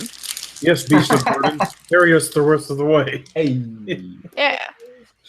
Okay. Better break your leg. Now, on the first trip, who does Makana take with her? So, wait, she has 5 followers, and Are you Our party? teleporting all of the followers too? well, no, she's gonna tell the followers. Okay, so people that still need to go of the party are Erica, Ken, Amadeus, and Lena. Okay, wait, Erica, Ken, Amadeus, and Lena. Yes. And I'm taking Sarah. Since you're Okay. taking 2 trips anyway, you could take Kaiserath and 1 follower. Okay. Yeah, she's gonna tell. Yeah, she'd probably take Sherry and Kaiserath Okay. on. She'd take them on her first trip to the fort. Okay, and you would take Lena or Amadeus because Erica and Ken have to go together. She would take Lena, and she'd ask them to wait, and she'd, or rather, yeah, she'd just take them all first. Okay. You are on target. All right. Teleport back? Yes, but now that she's seen it casually. Seen casually. All right. Yeah, and then she teleports back and takes the rest Alright. of the party. On target. Because I didn't need 27 PowerPoints today, anyways. Why not? On target. All right. Negative energy plane. Yay. All right. You've all arrived at Fort Chalice. It is a large spectacle, even larger than Arathal was back when you were over on the other side of the world from here. Smells like justice. Like justice. As Ken, or rather not Ken, as like Addis and James are walking up, Makana would probably taunt them and just be like, Addis, I could show you a thing or two if you needed me to. You have to aim. Fireball her, I won't give you evil points. Anyway,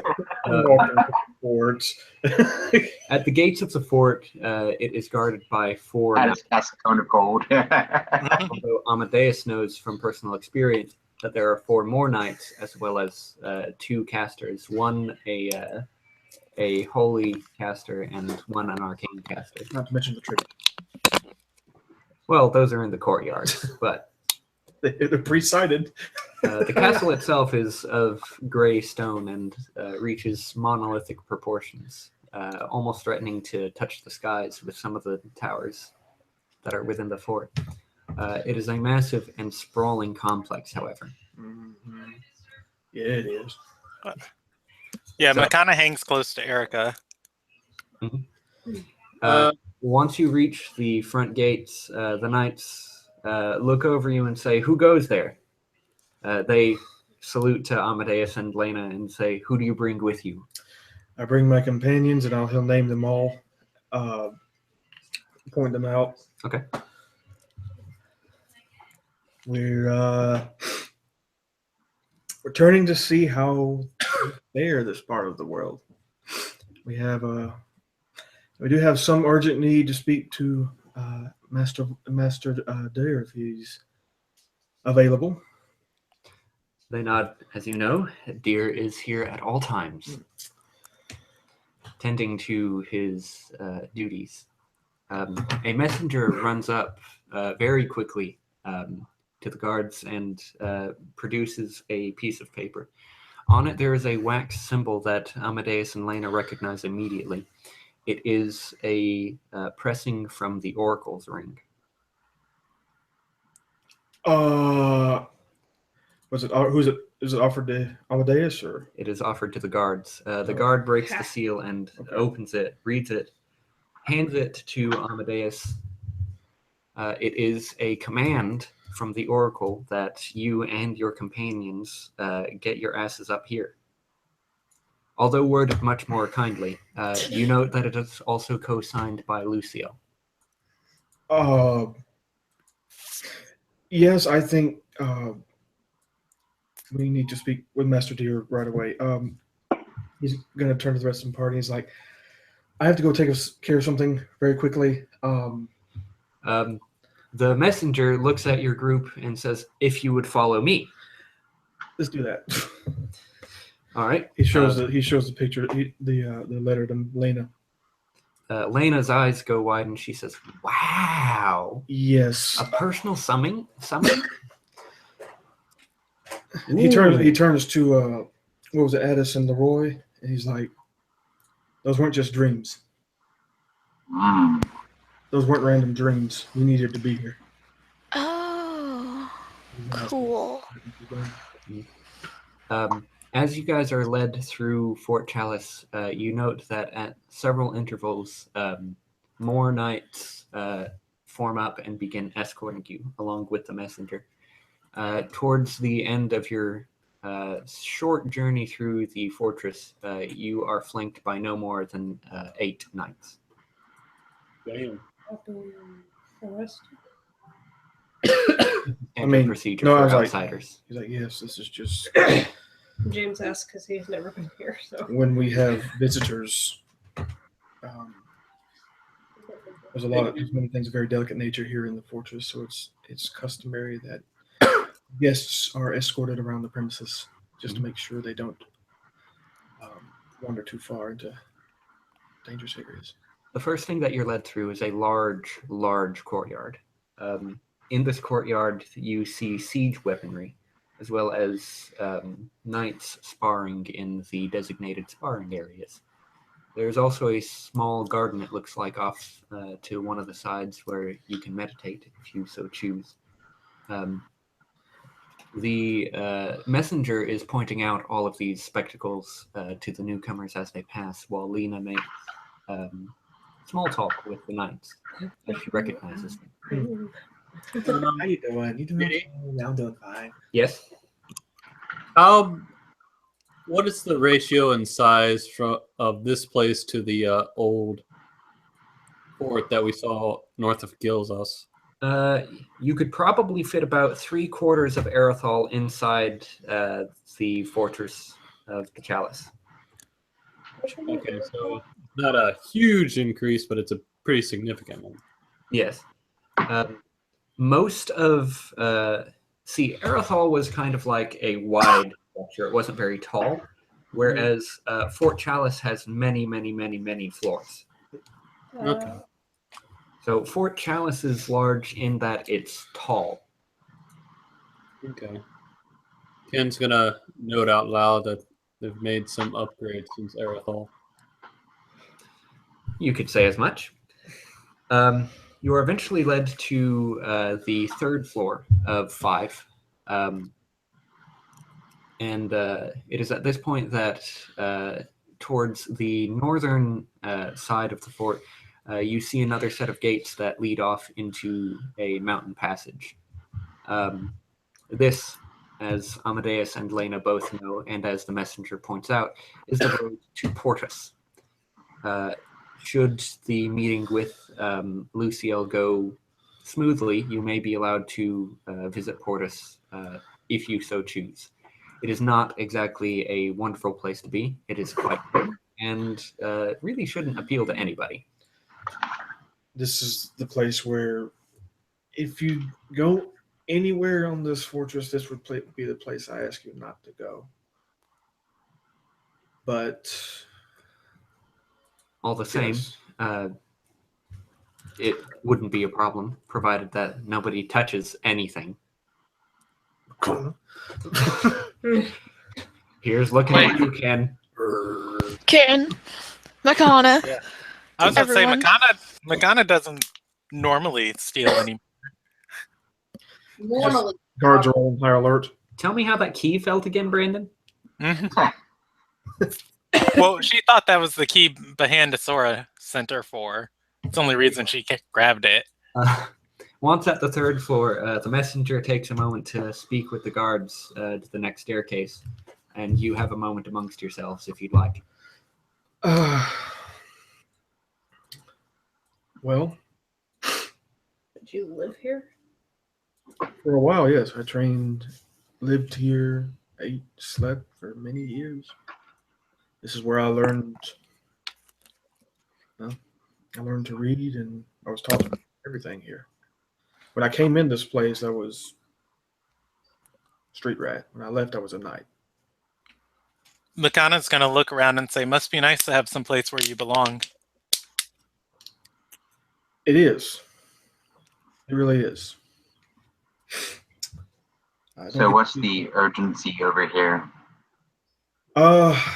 Well, I have an idea of where those dreams might have come from, but The gist of the letter that you currently carry with you is that the Oracle has been expecting you. they've heard mention of the Oracle before, haven't they? It's In passing. somewhat obscure information, but it's... Makana asked about it. Yeah, for those of you who look into it or express any more than a passing interest in the Knights of the Chalice have no doubt heard that they have somebody referred to as the Oracle.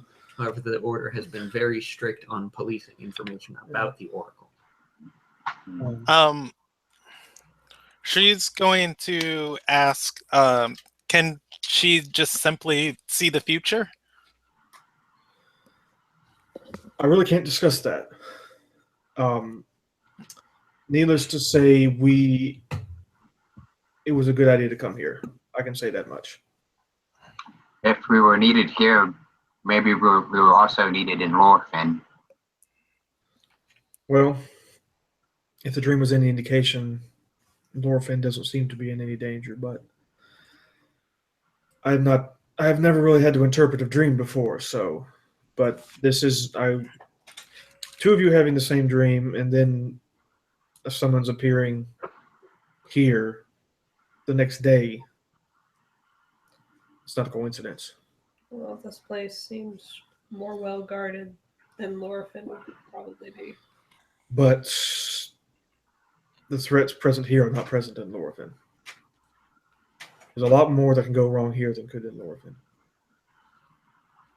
If certain things went wrong here, it wouldn't be just Lorfin that we would have to worry about. Let me put it this way: if The messenger approaches and says, "If you would like to resume following me, we can now proceed to the upper levels." I'll finish your thought later. This next staircase is a spiral one. It goes up and around and round and round and round. James, fantastic. Once you're at the fourth floor, there is a pair of champions guarding the door. Through this chamber, you are once again in what has been referred to as the storage layer, and also the warding chamber. It is here that they store artifacts of some degree of power, and especially those that are considered infamous weapons, as it were. This comes flooding back into your memory, and you're like, oh, yeah, this is probably where they're keeping that thing I was interested in. Yeah, that's that thing. Is it open? There are several chests and other storage containers. However, based on the thrum of magic that constantly pulses through the room, you would wager that it's probably not a good idea to touch any of these without permission. Yeah, Makana's gonna ask, what's kept here? The messenger says, many items of varying power. You've got things from things such as trifling as evil weapons to other things that are much more concerning. Some even artifacts lay here. There is, I know for a fact, a deck of many things in one of these boxes. And you store this stuff rather than destroying it? Some of these things cannot be destroyed, and other of these things have such enchantments in place that they would instead fling themselves across the realms should they attempt to be destroyed. Trust me, some of these things we would very much like to be rid of, but do not have the means to deal away with. Yet. As we come into the means with which to destroy these fiendish things, so too do we go ahead and destroy them. But some things take time. Makana's going to say, my services are always for hire. I'm quite good at destroying things. As are we. She's going to look around the room and say, clearly.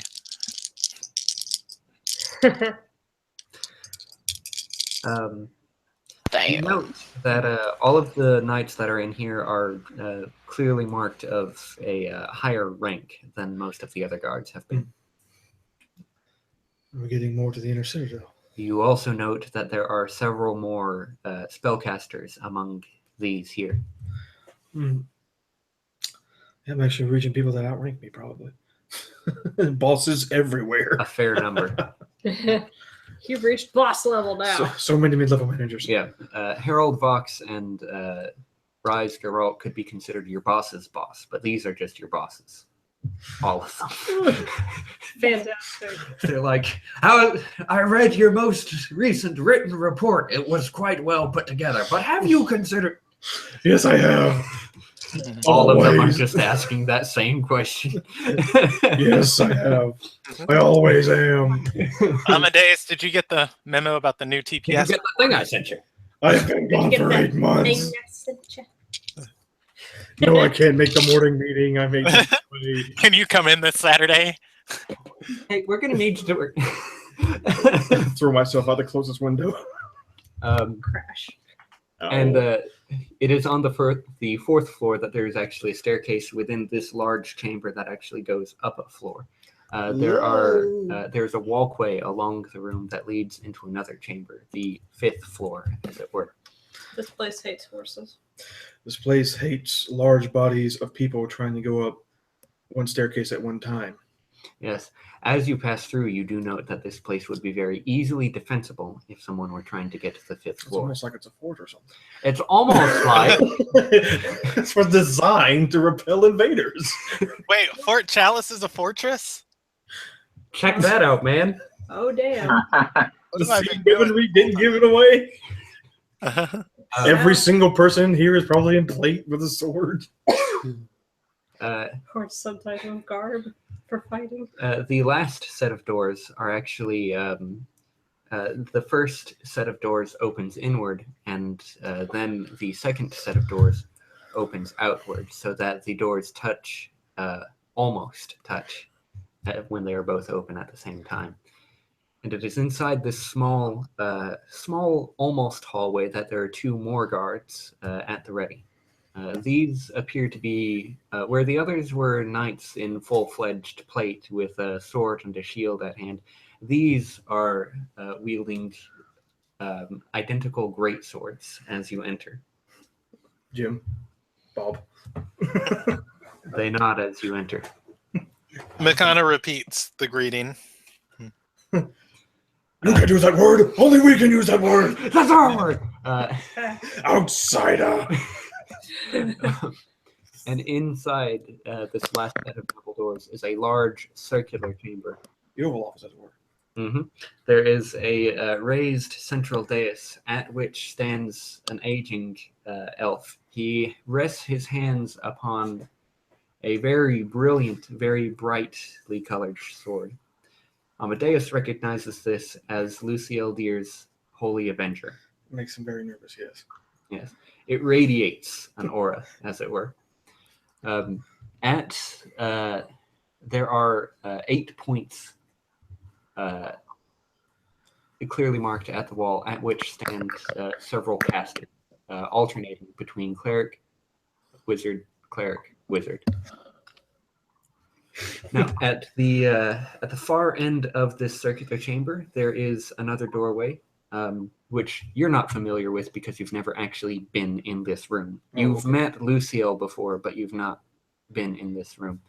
There are about 4 windows, not paned with glass, but just openings into the outside world, as you would expect to see in a fortress.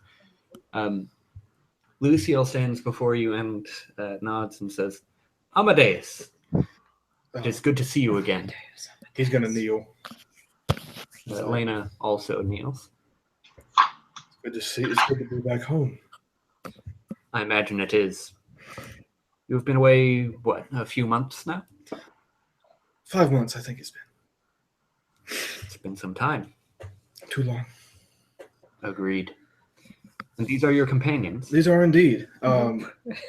If they'll permit, he'll introduce them by name and remain.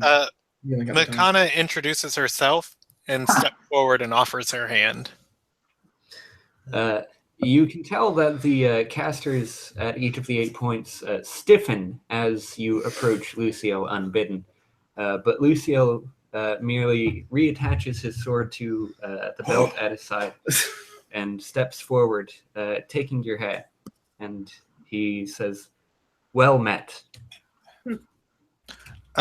She's gonna look back at Amadeus as like that's the first person who's greeted her in like since I don't know how many sessions, and she's gonna say, "I like the politeness." Oh. He Okay. nods and says, "It would be a disservice not to greet each of you individually. I do hope your treatment has been fair." Yes, it seems we were expected. which Indeed, you are. it's an interesting story behind it, as it were. He nods and gestures towards one of the casters at the back of the room, and they walk to the door and knock on it twice before returning to their position. Shortly, the door opens, and you see. If you did not know that Harold Vox was back in Hildonan, you might mistake this woman for him. But it seems to be a slightly more feminine version of Harold Vox. She walks up to the dais, standing where Lucille was standing when you entered the room, and curtsies slightly and says, "Greetings. You can call me the Oracle, but I prefer Tannen, if you will." They Tannen? He's like, Can you roll Makana a spot check just to like examine her? I thought she was back in Hildonan. Sure. Was it said that she was back in Hildonan? Are you trying to undress her with your eyes? I'm not surprised then. Yes. He never leaves here. Oh, okay. Then maybe he's not surprised. Because she's the Oracle.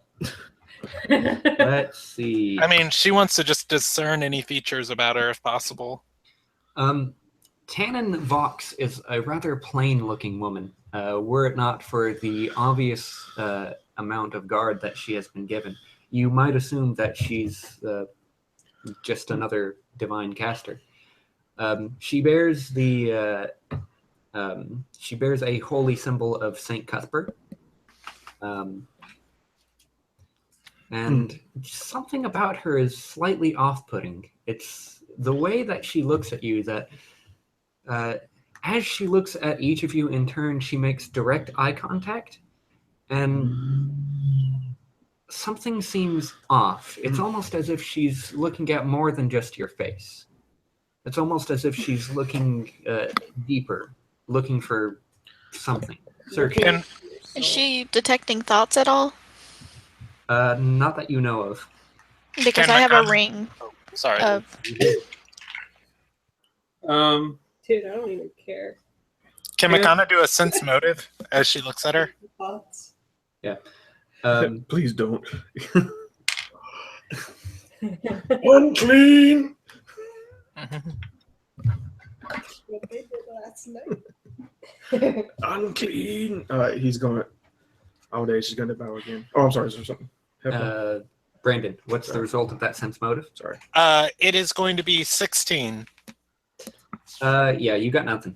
Her face is, for the most part, impassive, but after looking at each of you and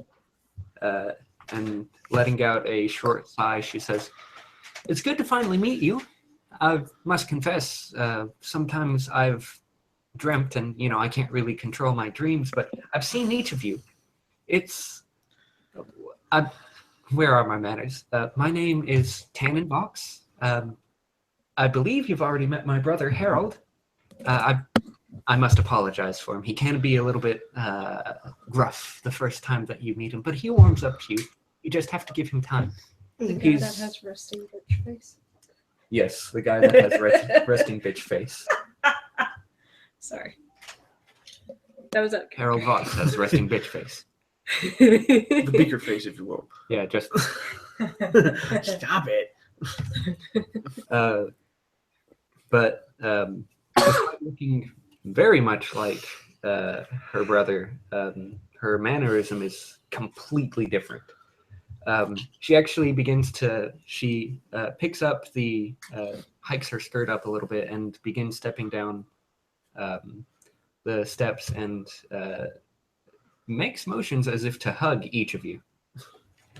Is she going to? Yes. She starts with James and throws her arms around your big abdomen and says, "You're even warmer than you appeared in my visions." Would you?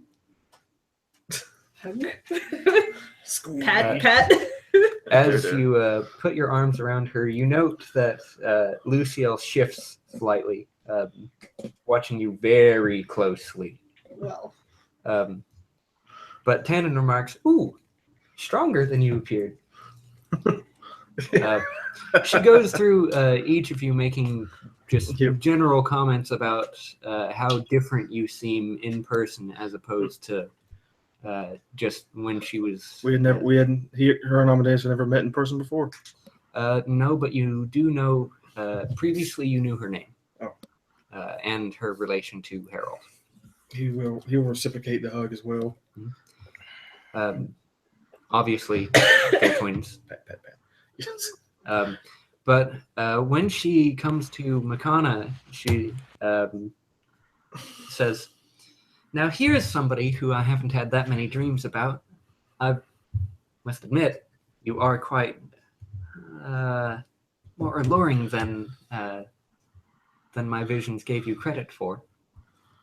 Makana's going to smile and take it as a compliment, and she'll extend her hand and say, "Makana Larell." And he takes your hand and then pulls you into a hug. Bro hug. Yeah, she's gonna like look towards Erica and just shrug, and then she'll say, "I take pride in being an enigma." As she embraces you, she shivers suddenly, and Lucille charges to your side and pulls her away from you. You now see that her eyes have rolled back in her skull, and she appears to be having some sort of convulsions.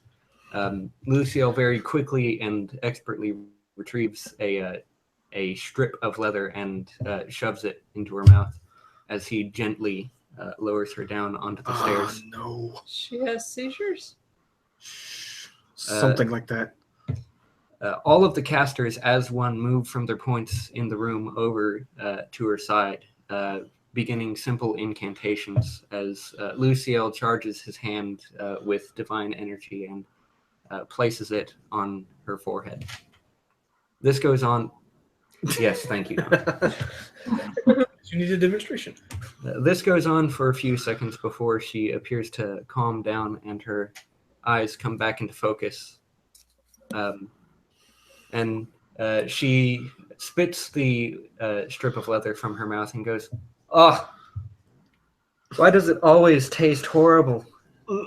She rubs her head for a little bit and then stands once more and places a hand on Makana's shoulder and says, "I don't blame you."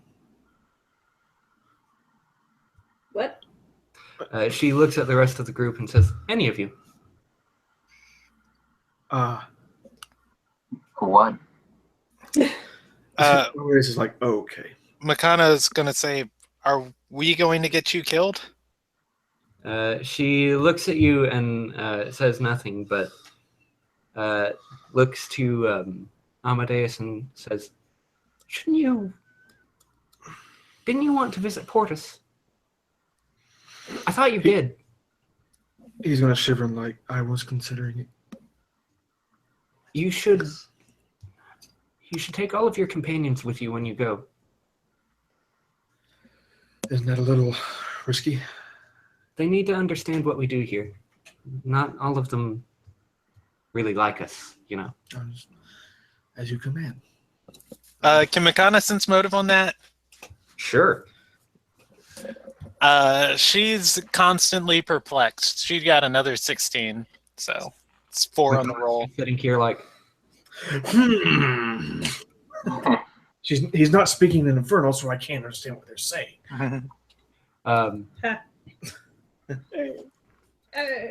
With that, she wipes the edge of her mouth and gets a little bit of spittle that had formed there during her convulsions, and says, "But you will enjoy your stay here. I know that much." Thank you for letting us know. We intend to. Well, I mean, it's gonna happen. Makana's gonna ask her, "How do your powers work?" Per se. Luciel steps forward and says, "That we do not know for certain." They actually do. It's actually all we have is theories. Yeah. Tannen herself shrugs and says, "Beats me. I just see things." And it's an unpleasant experience for you? She shrugs and says, "Well, according to Lucio, it's a bit of a trial on my body, but not really there for it. It's kind of like almost kind of like teleporting, I guess, except it's not really, my physical body doesn't go anywhere, but it's almost like my spirit gets drawn out and shown things. It's almost, sometimes it's so real. Sometimes I think I have been teleported to the places that I'm seeing. Makana's gonna go on to ask, and when you touched me, what did you see? I don't mind you sharing it here because I assume you'll share it behind my back. Right. She shakes her head and says, I actually don't share most of what I see with Lucio or any of the others. I don't know. It's almost like the memory of what I've seen fades most of the time. It's only I can only tell people where they should be and what they should expect, but I can't remember specific details. Sounds very much like a dream. Almost. In about a month's time, for instance, I think, or no, not a month's time, but it's a while from now, but soon you'll be making your way over to Fort Breck for probably less than noble intentions. All the same, you'll do your best there.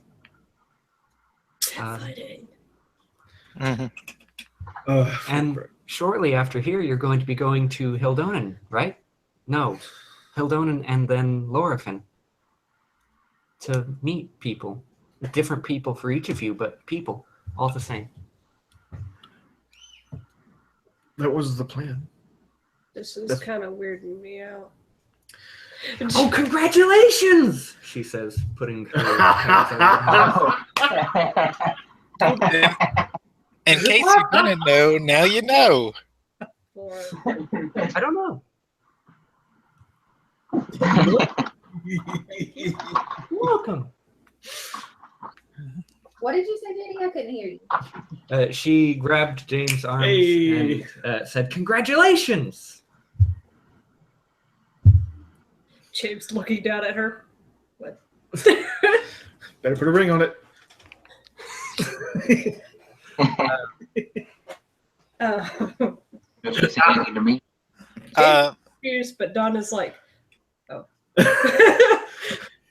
Makana's gonna look to what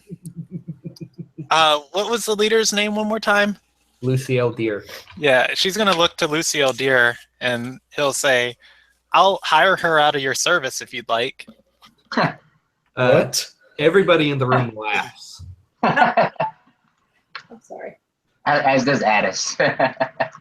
Amadeus also laughs. Wait. Tannen says, I can't leave the fortress. It's another thing that I'm fairly certain of. I'm supposed to be here. You're safest here. Well, not just that, but I'm supposed to be here. Even if I weren't safest here, I'm supposed to be here. Well, we're glad you are here. Well, I'm glad I am here too. I'm surrounded by friends, almost family, I would say. Oh, that's Them feels, bro. Does she go around to the other people? Yeah. She didn't really have much to remark upon other than, just you look so much different in person.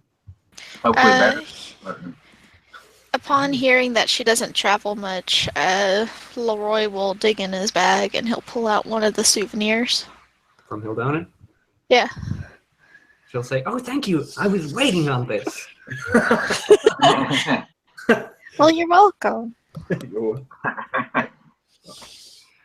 She puts her head to the side and says, to be honest, I was kind of expecting you a little bit sooner, but I guess, did Rise forget to tell you my message?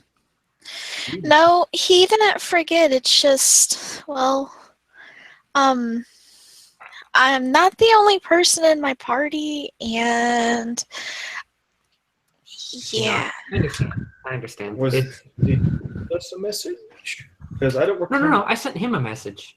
I sent it to Rise because I knew that Rise would see Roy before I did. I just wanted to meet him. He seemed interesting. And I think you're quite pretty. Oh, roll me a diplomacy check. He blushes, and you notice that Lucille squints at you. He'll wink at Lucille, whatever the hell you say his name. And he'll be like, Yep. there's room for one more. I think you're quite Lucille, says, believe me, we are flattered, but we cannot accept your offer. Base looks quite embarrassed. Oh, well. Tannen says, I too am flattered, but I don't think I'm supposed to. Probably. She looks off into space for a little bit, and you see her eyelids beginning to quiver for a little bit, and she says, nope, that doesn't happen for me. Aww. Oh. Wait, what doesn't happen for her? That doesn't happen. The sideways Congo. The up and down. Oh, that's depressing. A little bit. Bongo tapping. We could go on, but We could go on. Yes. Makana's going to say to her, if I've learned anything from looking into the future, it's that some things in front of us, we have the power to change. She nods. I know. I knew you'd say that. And, you know, it's good to be able to change some things, but other things are just kind of fixed. Erica will step forward and say, is there anything we can do while we're here to help? Yes, enjoy yourselves. That's what you can do. So far. We're a pleasant enough group. Maybe sometimes we don't always show that and put our best face forward, but we're here to help.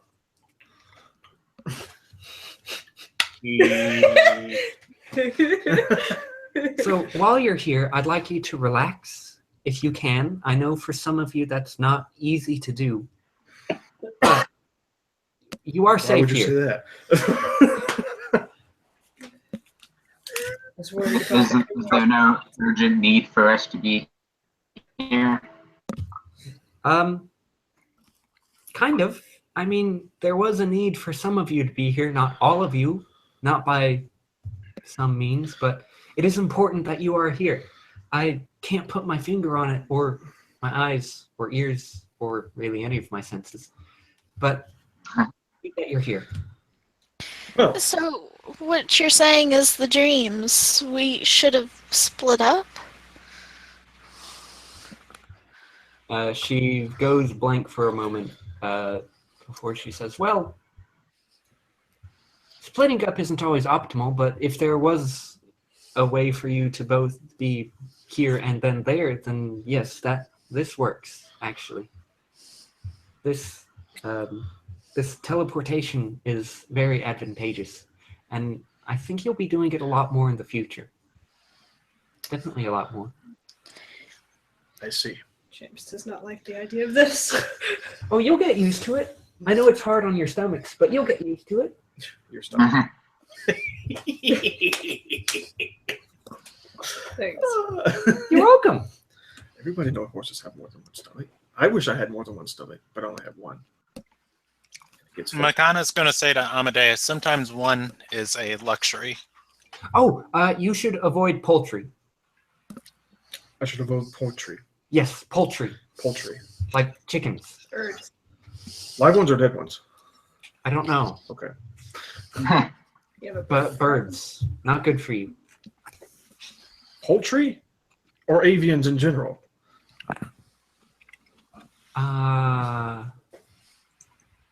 Yes. I see. Definitely positive. Or positively negative? Yes. Not good for you. As you say, I think probably just dinner tables is where you should avoid them. I will avoid. For how long? Oh, I don't know. I know you'll eat it again eventually, on multiple occasions, but one of those occasions you should not. Okay. I think you're allergic to birds. Oh, I've eaten. I think you should not eat Ken's cooking. Does Ken eat birds? She looks over to Ken and says, "Oh no, he's fine. Accident prone, and sorry about your shins, but you know, mostly good. You actually end up pretty happy later on, but pretty satisfied, I would say." Hey. Oh, Ken finds love, probably. Wait. My shins? What about my shins? Oh, your shins? Oh yeah, those are going to be shattered to a million pieces later on. Oh. I mean, you'll get them fixed, but it's pretty excruciating. I hope you're not really attached to being able to walk for 48 hours. He shatters his own shins to avoid having them shattered. It's like, if I break them myself, it can't happen. Then realizes, wait, This is what she meant! Well played, Oracle. I can shatter your shins for you. Everybody just takes turns shattering his shins. Yeah, so to say, Ken Meccano would definitely help out. It's for your own good, Ken.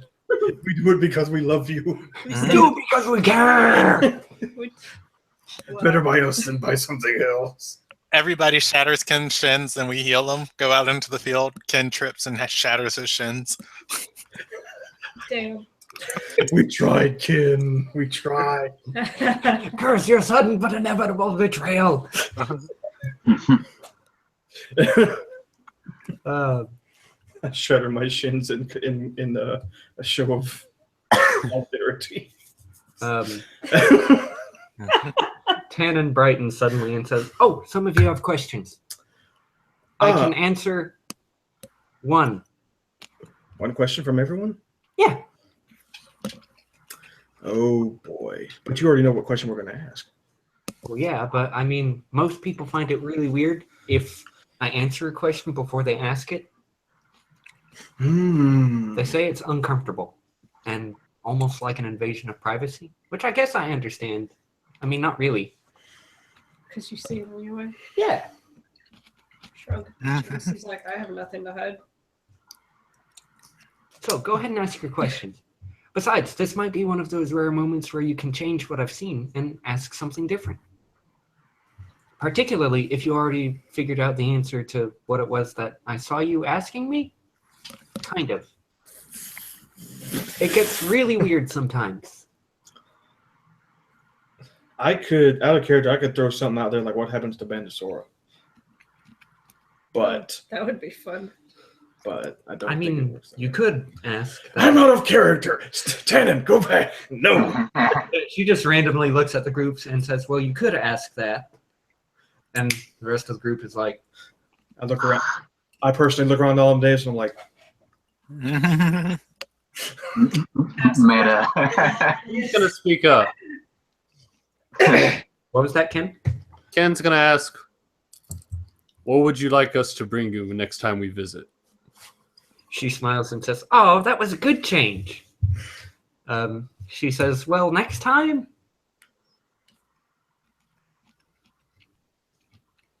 She frowns a little bit and says, "Nothing. Seeing your faces is enough for me next time." I'm still gonna bring you a souvenir. I'm sure you will. how do you feel about blackmails? She smiles and laughs. Damn. That tiger has to be out of the pelt first. That's the pelt, yes. I mean, its proportions are a little weird and it. All right, so Ken asked his question. Oh. Oh. We all get a question. It was not just A one question. question. Oh, I gotta think about that for a second. Computations.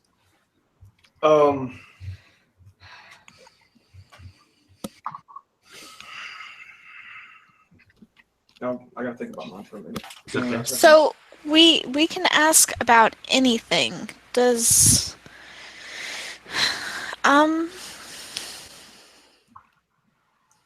is it safe for me to go back to Hithereth? Heifereth? Yeah. Yes, actually, your master is waiting for you. He'll brighten up immediately and like look very pleased. And he's not only waiting for you, but he misses you a great deal. Oh. Oh. Oh. I'm just like, I don't really do Things that. haven't really been the same since you've left, and he's a little bit nostalgic right now. I wish I could send him a sending. Did Lori say that? Yeah. Erica would say that she would be happy to send one in your stead. He'll shake his head no. All right, next question.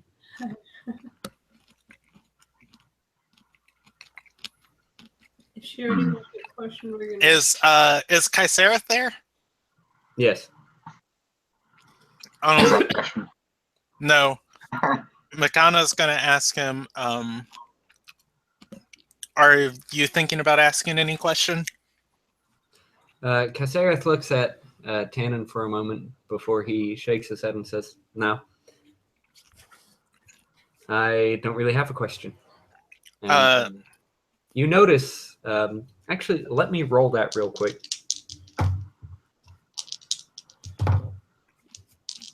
He's horny. What? Or who is it? Ken, of all people, notices that Tannen winks at Kaiserath. Ooh. Oh. Sorry. Makana's gonna Thanks, right? she's gonna lean over to him and say, "I'm curious about her. Use your question on her." Kaiserath looks at Makana and raises an eyebrow and says, "Okay, what should I ask?" Interesting. Ask her if she's seen her own death. Wow, heavy. Oh. He What the fuck? kind of weird and personal, isn't it? Tannen says, "Oh, yes, I have. Several times. That was really rude. Says somebody. I'm quite prepared for it, actually." To be honest, I can't. Makana says to embrace it or to avoid it. Is this Well, really? embrace it. It's supposed to happen. You die eventually. Yeah, I don't really everybody think- dies eventually, and it's just not a big deal. I mean, I've always kind of been aware of it. So, Makana nods. That's her I mean, question. if you look at something for every day of your life, no matter how horrifying it is, you'll get used to it.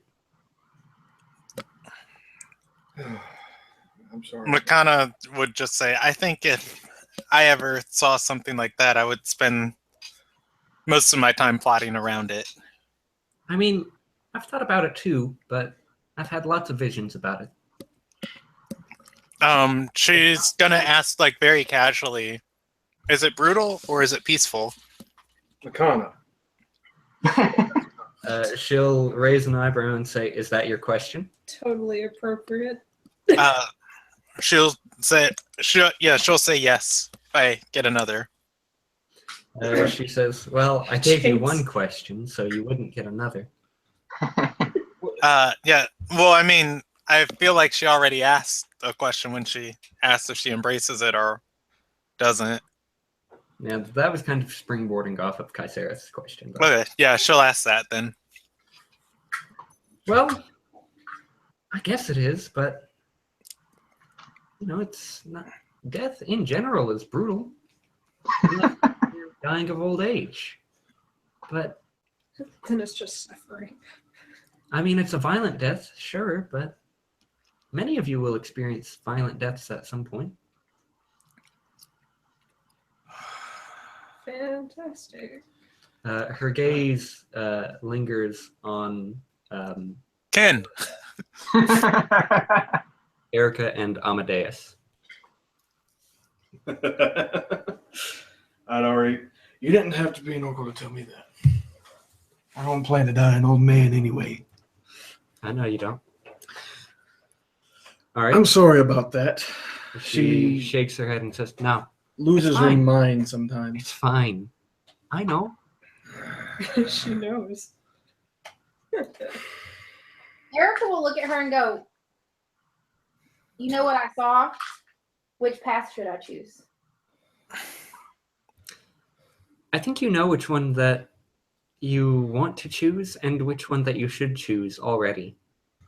But instead of answering your question, which I'm sorry about, I'm just going to give you encouragement. Remember, it's your path to choose. And although the road gets hard sometimes, there are, moments of respite. Good things that make the bad all worth it in the end. Excuse me. Addis will ask, what will we find in Lorfin? Well, I mean, you'll find lots of things, but the greatest treasures that you'll come away with are going to be the people that you'll have met in Lorfin, not any of the things that you get there.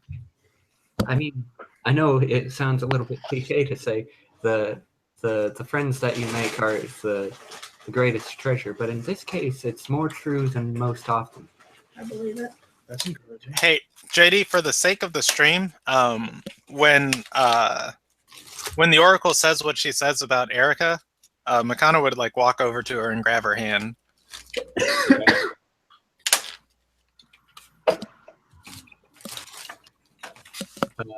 Next question.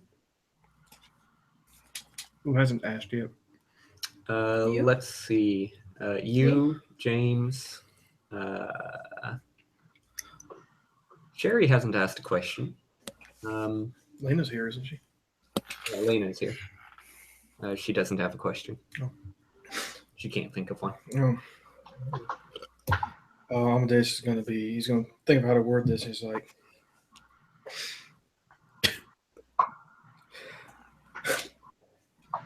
I didn't think I'd be able to ask you a question, but my father's legacy, my birthright, as it were. Yes. Does it come to pass? Not for you. Not for me. No. I mean, you've already strode too far from that path anyway. I just needed to know. Knowing helps sometimes, doesn't it? Oh, Knowing is half the battle. it is half the battle. He's going to be like, well, that's good enough for me.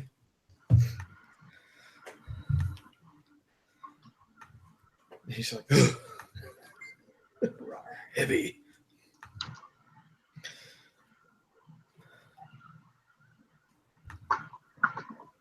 So it's your turn, I guess.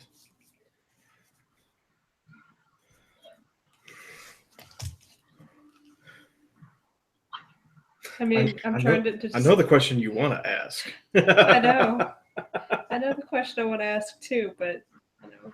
Do it. All right, James has an inclination of what she means by congratulations, but me as a player, it's the wrong thing. He could just ask. He's like, what did you mean by congratulations? He did, and she said, "Oh, I don't know. Remember?" So he's going to ask, "Do you think it's a good idea?" Yes. Yes, absolutely. Out of character, you know what the question is? Yes. What is it? I assume it has to do with you and Felicity. Yeah. The way he proposes to her. Yeah. She's rich. Do it. That was out of character, by the way. There's good things down that path for you. Get over here. James assumes that that was what she was congratulating him for, so he says thank you. Sorry, bud. Old ball and chain. With that, she'll say, "Oh, right. I can't be distracting you all day. You've got to go to Portus." Wait, What are we we're doing going here? to right now.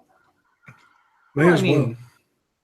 you can all go as one, or you can go separately. It's up to you, really. I've already sent clearance for each of you. It's the big dungeon where they keep all the extraplanar captives. It's about half a day's walk into the mountains. But the mountain path is well kept, so it's not treacherous or anything. It's just tedious. Okay. So it's basically the thing behind Fort Yes. Chalice. It's that big tower behind Fort Chalice. Alright.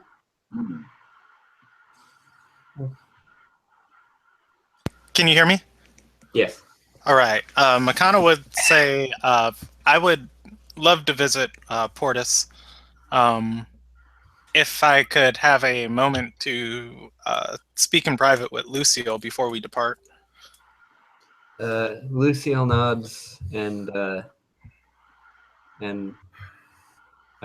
gestures towards the door behind you.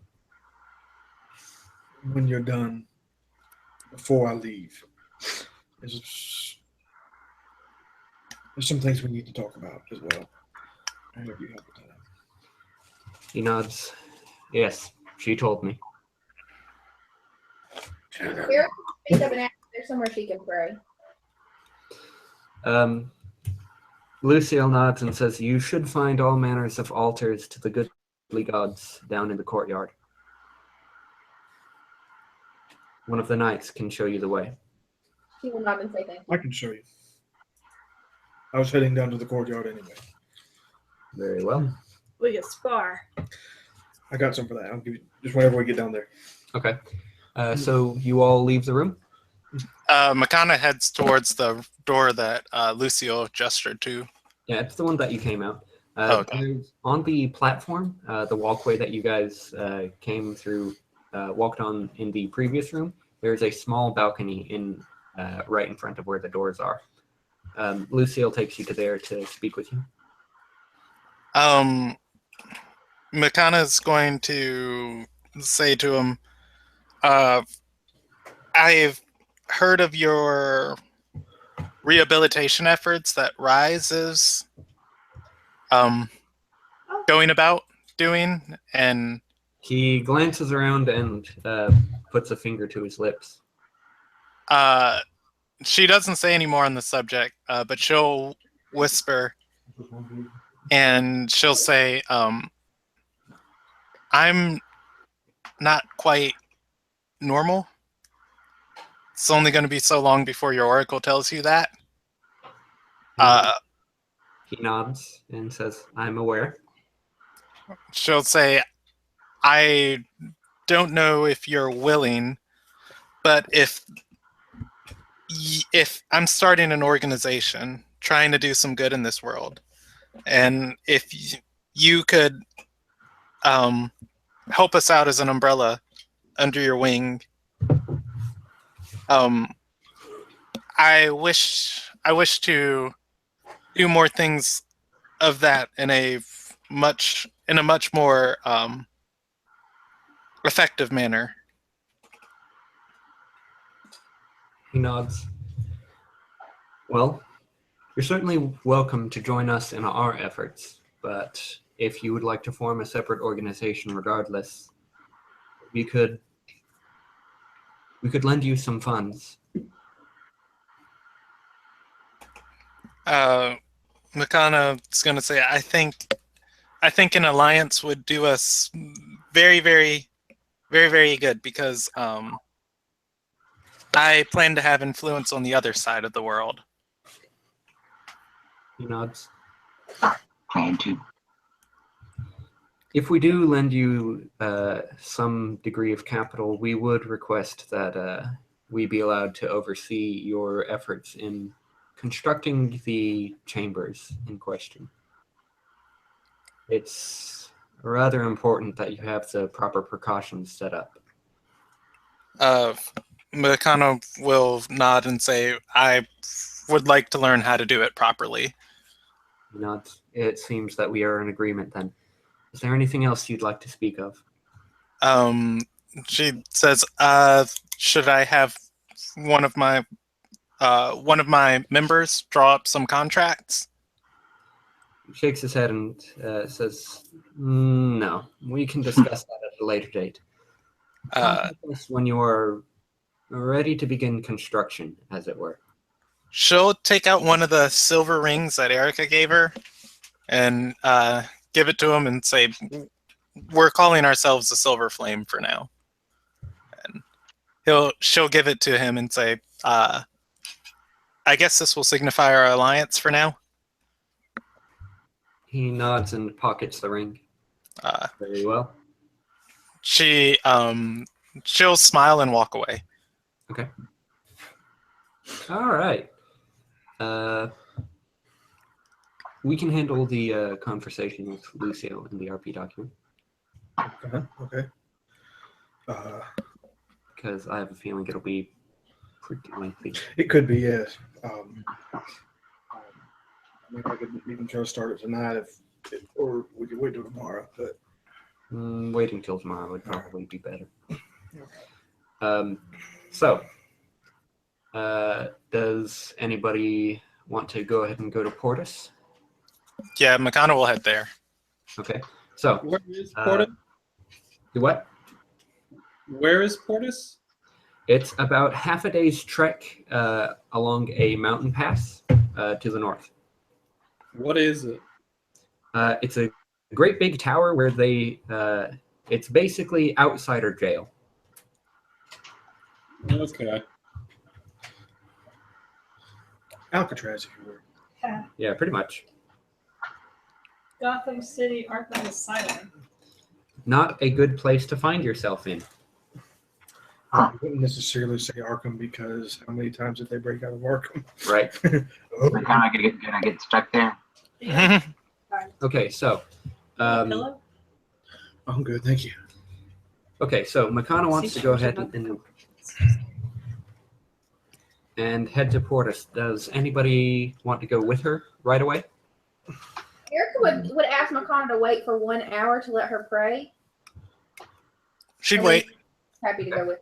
I mean, we could do that. We can go ahead and just do this, and then we'll probably be here for a little while. To be clear, you don't have to go to Portus if you don't want to, but you do have permission to do so. Well, he had that thing that he wanted to do, but he kind of wanted to speak with Lucille first, so that might be a. Well, the hour would give him time to speak to him on Erica pray. What was that, Sam? That hour that Erica prays could be the hour that he speaks, so he could talk to Lucille. Yeah, we could do that. He was gonna. I mean, we can go ahead and handle that, and then we could do that later. He was actually gonna. Were there a bunch of initiates down in the courtyard? Yeah, at the time. No. Trainees and whatnot. Trainees. You note that Gibson and a few of the other Eldritch Knights are out there training their practice. Yeah, I was about to say Makana would be with Erica, just like watching her pray. But how close are the altars to the courtyard? They're on the other side. The altars are the sparring grounds are on the opposite side of the garden with the altars is. Yeah, I feel like she'd have a word, like a strong word for Gibson. With Gibson or for Gibson? For him. About? I mean, she's still not particularly happy how things went down in Arathal, and how literally at every single moment he stood in front of her. Okay, so you just wanna fight him? I don't want to have that RP interaction. Yeah, I think he would win. Well, I mean, I don't think she'd fight him, but I feel like she'd go up and kind of yell at him. Okay. Yeah. She'd get yelled back at. We'll just skip that because Yeah. Gibson is every bit as energetic as Makana is. So he'd match you tooth for tooth. Yeah. And then Amadeus is like, hey. Hey, now you're an All-Star. No, he's going to go down. He's going to line those initiates up. Okay. James wants to watch. So does anybody want to immediately go to Portus? What's the reasoning for going? Just to look at all the bad guys that they've Have captured. all the bad guys? Yeah. Tannen didn't really elaborate on why you should go. He intends to go. It just may not be right now because Basically a museum of odd creatures. I don't know about the abuse. I would wait for the party. Menagerie even. But I would also ask if there are any spells that I could learn while I'm here. Yeah, they have a library. It's on the second floor. But if you go and study, you are aware that process takes 24 hours. 24 hours for one spell? Yeah. I'll wait. All right, so after the hour passes, who all is going to Portus? I'll go to Portus then. Amadeus? Yeah. James? Makana. Makana and Derek? And Ken has to go unless, debilitating pain. I mean, what else are we going to do? And we can do the sparring thing at a later time. Like I said, we're probably going to be here for a couple of days. Okay. What about Leroy? Do what? Do you want to go to Portus? Not really. He wants to go to Lorfin. Or more possible Heferith, but he doesn't have a teleport yet. Yeah. Okay, so how are you going to burn your time while your companions go to Portus? He gonna try to flirt it up with the people in this town. Volt Fort. Go for the top dog. I know. He's gonna try to spend time with Tannen, the Oracle. Yeah, you're not allowed back in that room. Damn. I guess he'll go and see if he can contact. He wants to get a scroll. That's it. Get a scroll of sending. Okay. Yes, they do have. You can purchase scrolls and books from the library. So we'll go ahead and handle that in a minute. Okay. What are they going with? No, Lena has been to Portus and she doesn't want to go back. Fair enough. She's like, nah, you have fun. I'm going because I have to. Okay. I'm only going because there's nothing else for me to do here. It's going to be an educating experience. On your way out Enlightenment! of the gates on the third floor, you are each given winter clothing because the pass is currently a little bit snowy. Fluffy coat. There are torches at even intervals every 10 feet, so as to keep the path well lit. However, you do have to trudge some ways to the snow. It does take you about 4 hours of walking. So, Said bird, it's cold out here. there is a small wall around the base of the tower that extends up into the skies. And there is a gate guarded by more guards. We haven't been disarmed, have we? You have not. It is considered not good to disarm the people who go into Portus because they may need to defend themselves in the event of an emergency.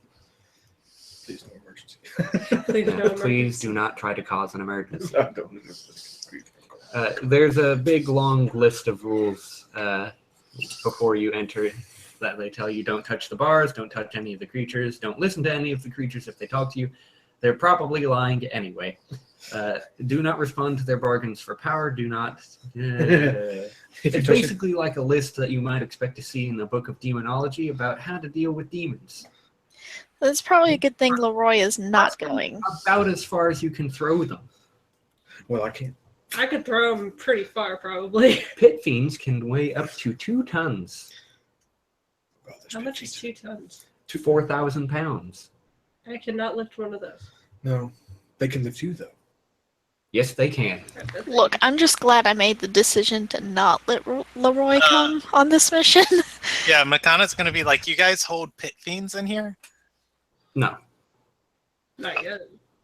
Um, Amadeus is like, okay, so having been informed of all the rules and been made to agree to obey all of the rules at all times, But you know James is. Yeah. He's a good horse. you are allowed in. You are led up what must be at least 2 floors before you come to, oddly enough, a hallway. Which is a Oh no, little it's a hallway. you encounter on a tower that just goes straight up. oh, Illusions. no, extra planar. At the beginning of that hallway, you are met by the warden, Bilius, whose last name I have forgotten. Finch. Phileas? Finch. Bilius Farhad, the warden. Yeah. He is a rather Farhad. surly-looking dwarf. I am somehow comforted to find that there's a dwarf in charge of this place. It's just He says, "All right, then, you had the rules read to you." Oh, good. He's Irish. If I find that you're breaking any of the rules, you best be sure that I'll be breaking your head. Yeah. I think Makana would just nod and say pleasant. I'm sorry. Not hired to be pleasant. I haven't been hired to be pleasant. Don't be daft. I've been hired to keep many dangerous creatures in here. And keeping in here I have. There's not been one instance of escape, and I plan to keep it that way.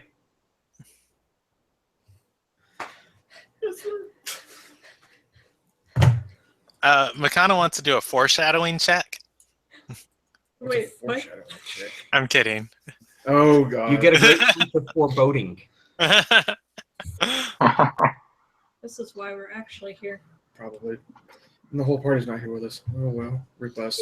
It's just Leroy that's missing. Addis isn't here. I am. Not Oh, you here. are? Yeah. Uh-huh. He is. Okay. So Never mind. we're okay then, I guess. We don't go anywhere without Addis. That's the rule. The entire monster manual explaining to you what you see, or shall I just leave it Are at there you see beho- a lot of outsiders? Okay, so outsiders. So there's no Almost. beholders here. Exclusively outsiders. Almost. Excuse No me. beholders? You do see a couple of aberrations, but no beholders. Hapless. What's No. all outsiders? Demons, A lot. devils, elementals. Outsiders. Air Mephits, Airhawk, Jinn, Dust Mephit, Ice Mephit, Chaos Beast, Demons, Eladrins, Howler, Liland, Slotty, Titan, Ikurai, Barghest, Demons, Devils, Hellhounds, Howlers, Night Hags, Nightmares, Shadow Mastiff, Varghoul, Zil, Yethound, Earth Mephit, Salt Mephit, Zorn, Azer, Efreeti, Hellhound, Fire Mephit, Magma Mephit, Steam Mephit, Rast, Salamanders, Angels, Archons, Eladrins. Well, okay, none of the good outsiders are going to be there. Akurai, Archons, Barghest, Devils, Formians, Hellhound, Zil, Asamar, Kotal, Janny, Tiefling, Rakshasa, Triton, Ooze, Mephit, Water Mephit, Tieflings. Tojanidas, and Triton are all outsiders. Are they all there? No, Please tell me there's no titans here. there are no Titans Oh, here. thank God. There are no Rakshasas, I bet, either. There is actually a Rakshasa. Oh, we're gonna have fun with this. Ooh. No. Makana, or everybody picks up evil points. The Rakshasa that is in one of the cells flicks his ears towards you as he hears your footsteps. He is albino, and he is missing his eyes. Oh. He says, "Oh, visitors! Who do I owe the pleasure?" Bandasura sent us. Oh, there's a name I haven't heard in a while. And how's the old boy doing? Still miserable, I hope. Oh, he wants to get home so bad that we can taste it. Yes, I can taste it from here. He's still here, then hasn't gotten his head served on a platter. No, he's actually got us running around doing his grocery list for him, as it turns out. The warden smacks you and says, "Rule number 1, don't talk to any other prisoners." I'm conversing with the prisoner, not talking. Wolf initiation. Initiative. Mission. Rolling. Mission failed. We'll get him next time. You better hope that's the horrible one. I had the carbon earlier. Is it coconut? So hypothetically, if Addis used knock, would that free everyone? What? I said, Why? hypothetically, if Addis used knock, Taylor, have you seen Cabin in the Woods? Like that last elevator scene? I have not. Oh, okay. Never mind. Sure. The premises are there's like this cabin with all of these generic like horror things locked underneath it. And when people go into the cabin, you know, they play out a random horror situation and randomly selects them. Yeah. I love that movie. And the last people to go there break the programming basically and wander around in the forbidden areas and see where like the behind the scenes where all the horror things are. And they let them out and like there's a scene where they open the elevators to it and like just all these monsters and everything start swarming and it's funny. It's good. I want to talk to this Rakshasa more, but I don't want to get smacked again. The Rakshasa actually steps up to the bars and leans against them, and based on the way his fingers begin to twitch back and forth, you could conject that he's probably being filled with a lot of electricity right now. Oh. And he says, "So how are you today anyway? What's your name?" Before leaning back from the bars and just kind of... That's unsettling. Kumakara. Oh! Does that name mean anything to you? Yes, it means a great This is important. deal. But I mean, I would be perfectly happy to talk if you'd let me out. Neither you or I are that dumb. I'm sorry. Yes, I thought not, but You smacked me can you again. blame me for trying? No. Yeah. Huh. Thank him for trying. I'm He not tried. Well, Makana's gonna just like look to the rest of the party and say, "Are you guys surprised I'm not the one breaking the rule?" Yes, actually. well, I mean, he's not I am a too. guard, so The warden is rolling his eyes. it's like, well, I've got veterans too, so. It's like, well, All right. As you wander on, oh, I'm sorry, you couldn't see. Amadeus waves to the Rakshasa. He twiddles his Rakshasa. his toodaloo. Wait, He's blind. yeah, so say she doesn't have any eyes. He can probably. Interesting. That. This is unsettling. So you say he says toodaloo. Benosaurus say ta ta. Flamboyant race this. Well, It's you know the eye of the tiger. Wish you had a pair. Lack thereof. What a link thereof. I'm sorry, we're taking out our frustration on you, man. what? Amadeus says. Anyway, I like poking cats. It's fun. as you go along, and this hallway is very long. Very long. Not even gonna question it. It's just magic. You know that the hallway itself has like a blue tint to it. Like the lighting is kind of blue tinged sort of thing. You do notice that there's a fair number of demons and devils that are locked away here. They grin as you walk by. Fantastic.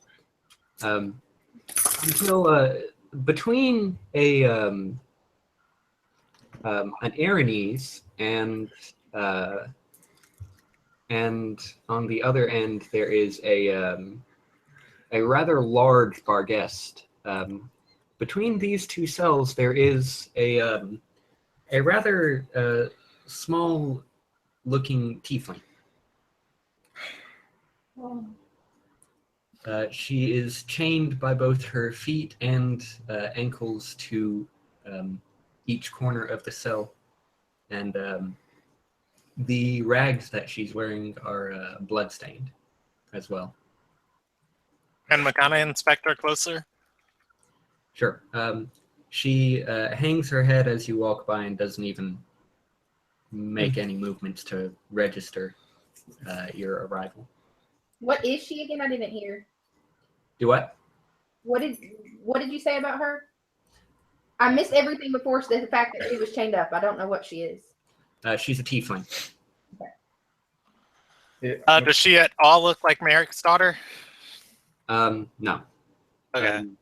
Her skin is dark, and she has a small pair of ram's horns that curl around her ears. And you do see a slim tail lashing out behind her. It is not spaded like Merrick's daughter's was. Makana's going to ask the warden, what's her deal?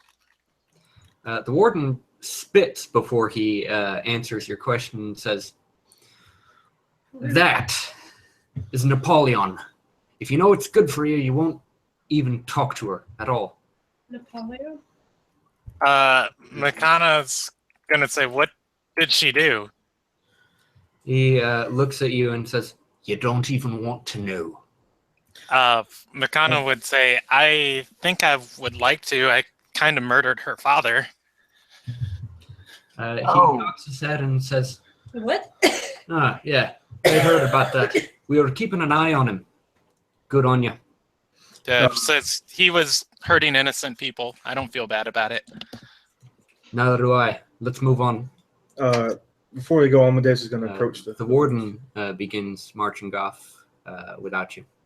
Well, he's going to take a moment and approach the bars and see if she reacts at all. Touch him, touch him, touch him, touch him, touch him. No. Why you I'm kidding, no. Bad idea to touch the bar. touch the bars? I don't have that much electricity resistance. As you approach the bars, her head rises up, and you can see actually a fairly attractive visage. And she looks up at each of you and says, please free me." You know we can't do that. Can Makana do a, can she do a sense motive on that? Sure. She is not doing well with those sense motives tonight. She rolled a 3, so that's going to be a 15, I believe. Yeah. Yeah, 15. You've got nothing. She's Makana's gonna look towards the warden. Is he still just walking off? He's not too He's bright. paused and is looking at some of the other specimens. Yeah. Makana's gonna just like hiss. Did you earn the cell, Tiefling?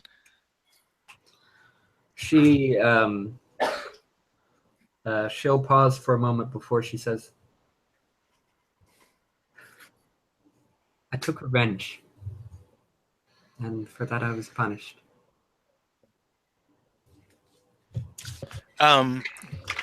Makana's just gonna say, there are better ways to heal than revenge. She nods. Can I tell you my story? Makana's just gonna say, I can't talk to you, but I can stand here. If you choose to speak. She says, "I once lived in Lorphin. Amadeus winces. I was once a member of this very order.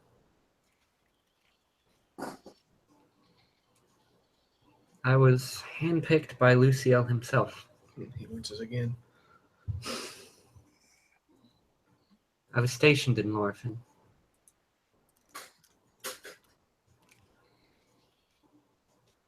And I fell in love with a man. His name was Tristan. No. Tristan Nephrith. We were happy for a good deal of time. He even supported me in my efforts with the Knights. He provided capital. He donated to our cause. Well, then one day he changed, and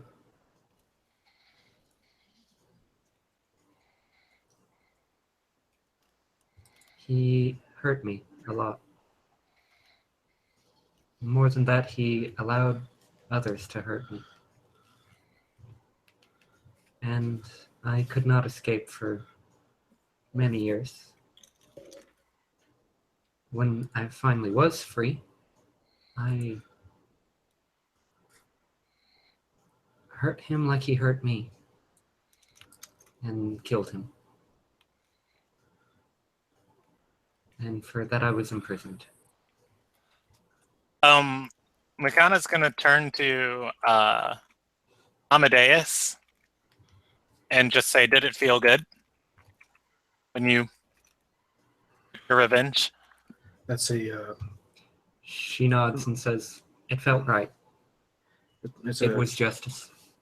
21 sense motive. 21 Yeah, cents motive. I feel like she's gonna sense motive too. A 4. Have not rolled higher than a 4 on sense motive all night. Even with the other stuff that I know. Even with the other stuff that you know. What did he roll? The 21. Erica's gonna ask her, "Is he the only person you killed?"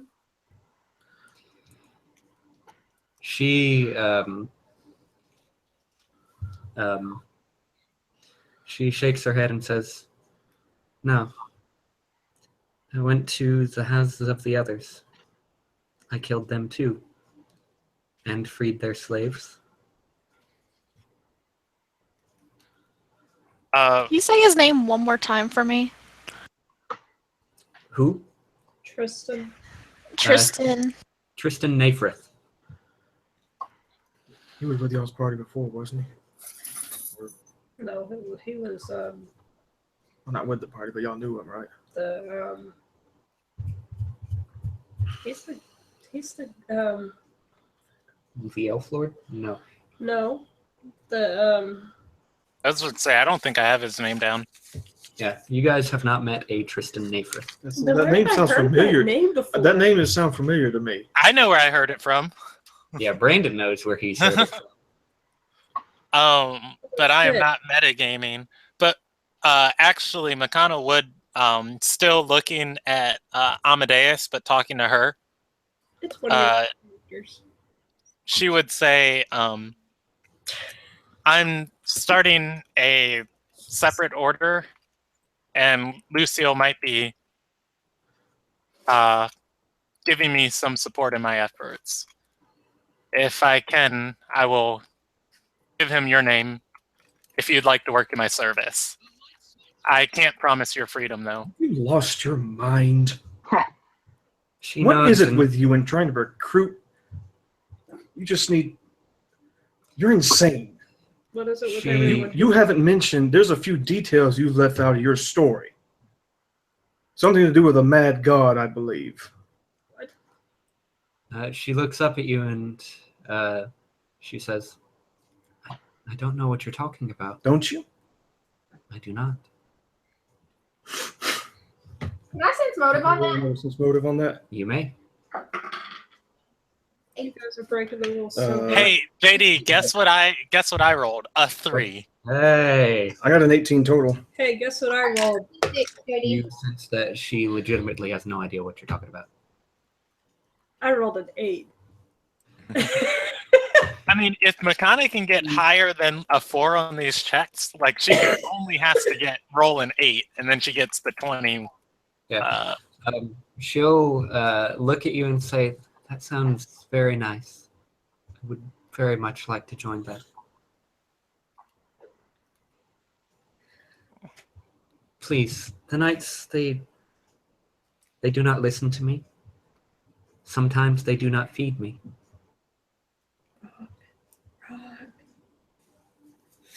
Eric, when she says that, Eric is going to look over to Amadeus questioningly.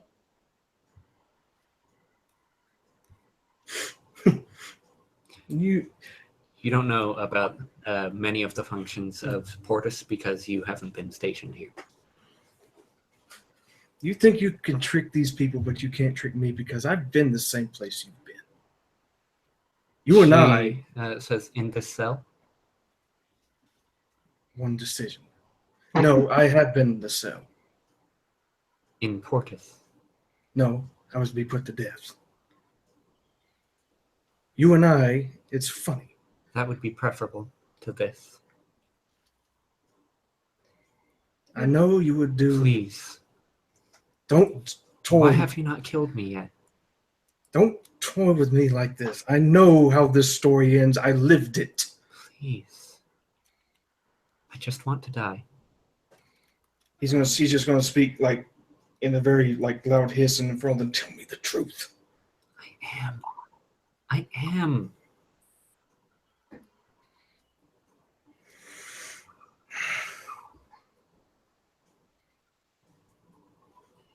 Damn, I wish I could believe you, but I can't. This is also still in Infernal. But he's getting like very visibly upset. I knew I should have come down here. She is speaking in common, by the way. No. Well, that just happens when he gets upset. Yeah. Reverts to. Makana, like, still not understanding Inferno, will put her hand on Amadeus' shoulder and say, because she has no idea what he's saying. She'll just say, don't worry, Amadeus, we'll do what we can to help. There's nothing you can do. That an Infernal or common? Mostly in common. Mostly. He had something else that he's just...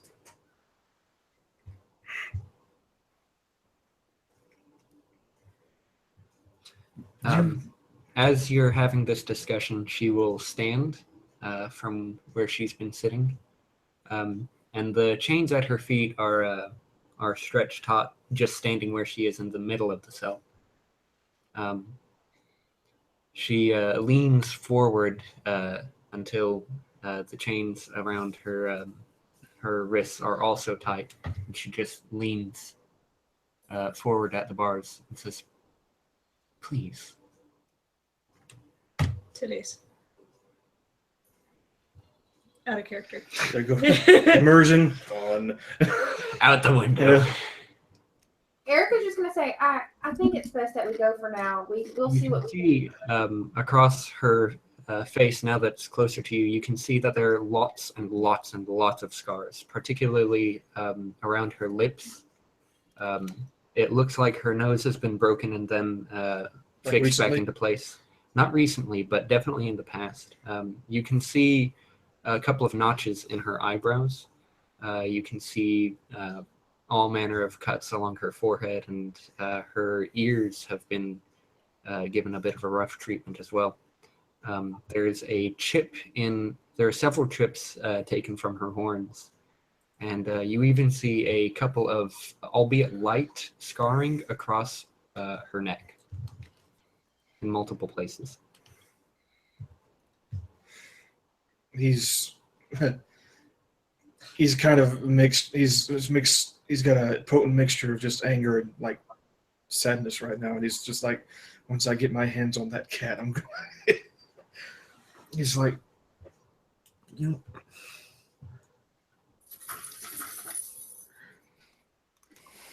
I wish I could, because I'm one decision. I could have been there with you.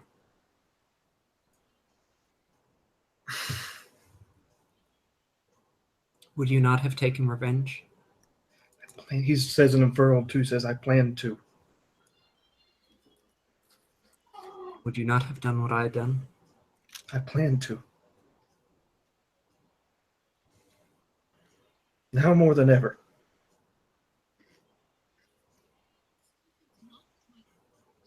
If there were a way. If I could. she'll scan the rest of the party and say, please, if you free me, I won't bloody your hands. I'll just kill myself. Oh man. Erica will just look at her and be like, I know what it's like to want revenge. But Do you know maybe- what it's like to want death? Yes. yes, actually. Don't make me cry tonight. This is why we play this game.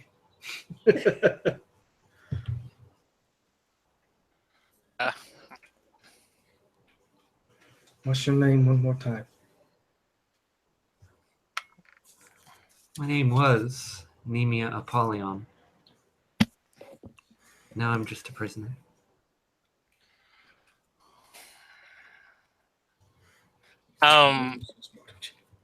When Erica says she knows what it is to want death, Makana apologizes.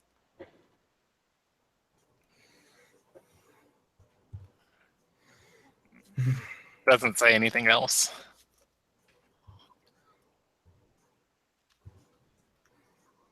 God, we're He's- breaking so many rules. He's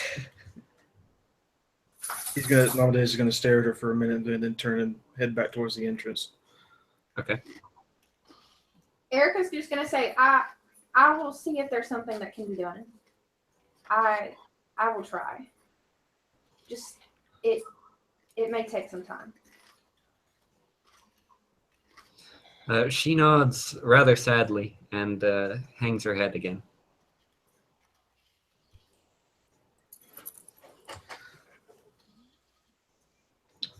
Once she hangs her head, you can see a rather large scar across the back of her neck. Not cool. You can. I'm gonna see that right before he leaves. Can you spell that name out for me again so I can write it down? Both first and last, or Yeah. it's Nemia, Nemia. Nemia. Yeah, Nemia. Okay. And Apollyon, Apollyon.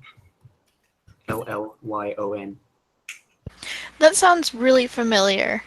You should. The last name. Yeah, the last name is the surname of the mayor that you guys killed session 1. Oh yeah. Makana did say she murdered that guy, her father. His name was Gabriel Apollyon. Then wait a minute. So can I? I thought that the father. I thought that it was a demon that they had killed earlier. The rock. Can I retroactively ask one question before he left? No. I thought it was. Oh, the rock is not the thing that they're talking about. Oh no! I see. I didn't. Session 1. I don't remember the mayor's name. I assumed that she had already killed. He would want to know what. He would inquire with her about her demon parent if she knew anything about it before we left. But if she doesn't know, then he won't. But I got her name down. But no, he's going to just sort of almost run back towards the exit. Okay, you walk very briskly. Very briskly. Okay. What about the rest of you? Hey, JD, 1 second. Wasn't it Vox that brought that name up? Yes. Erica? Yes. I'm trying to remember specifically what he said. Well, He asked if you had heard the name before. And mentioned bad juju goes along with it. Erica's just going to take note of her name then. Okay. Makana will have a she'll have a lingering glance, and then she'll say, "I'll be back," and then just leave. Okay. Is Ken still there? Yeah, he's just kind of been spectating from the back. Okay. she'll look at Ken and say, I see you've been branded. Aye.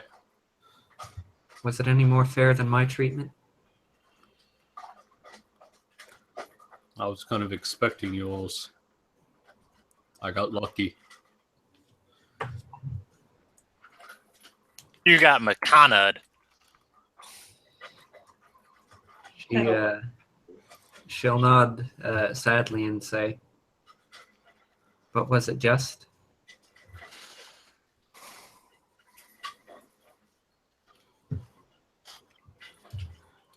I don't think it was just enough. Well, you see where justice ended me. There is no justice rotting in a cell. None at all. Only justice can be brought through your own deeds. She'll nod. Then, will you free me? Perhaps today you realize there is no justice in death either. She'll nod. But I have suffered long. There's nothing left for me.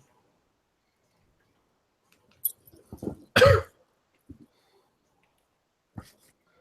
long as there's breath in you, there's something left.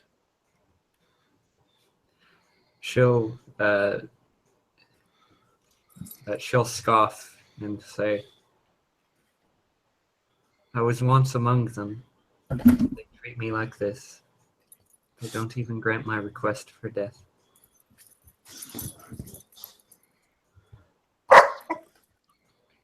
Unfortunate.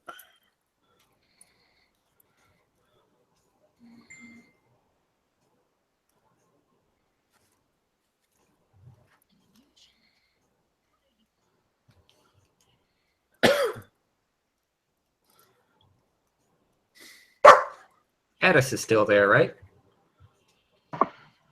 I mean, Erica's still there. She didn't walk away. Kill me. Addis cast fireball.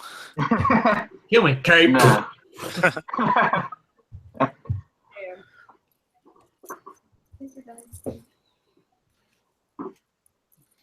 Once Amadeus left, Addis would have looked to find the warden and followed him. Okay. So Addis is no longer there. Okay. So it's just James, Erica, and Ken?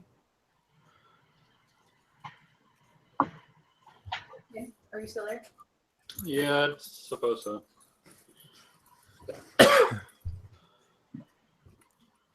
So yes, Katie, that sounds right. Okay. Does Ken want to just kind of look at the kind of door that she's behind? Yeah. Okay. Interestingly, he notes that there's hinges. There's very clearly a way that it opens, but there doesn't appear to be a lock. If anything, it looks like it would just swing open on its own in the right conditions.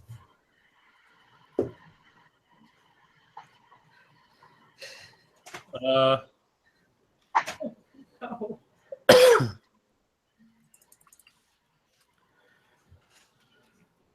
Interesting.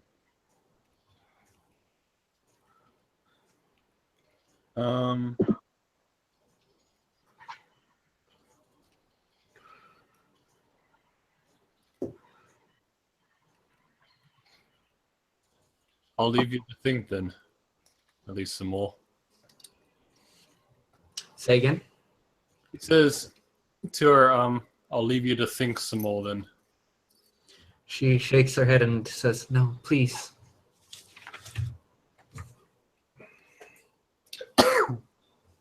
Have you ever even bothered to ask if you can pay for your crime not through death? She nods and says, they don't listen to me. It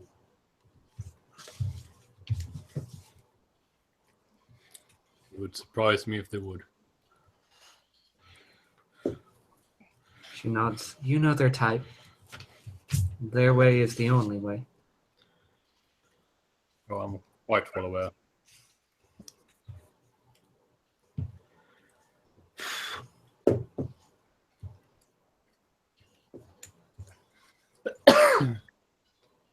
I'll tell you what. If there's anything I can do, I'll look into it. But I'm not guaranteeing anything. She shakes her head and says, please, all you have to do is open the door. Please. Please just let me out.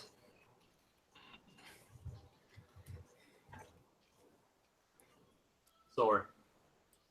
It's not my domain. Okay. And at that, Ken will walk away. All right. Does James and Erica also walk away?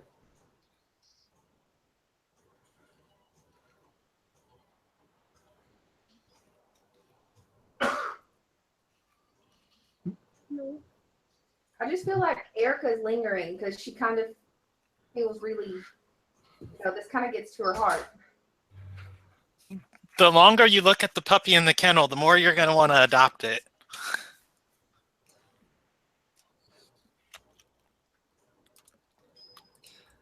Still leaning forward, facing you once again, you can see that that there are tears beginning to form in her eyes.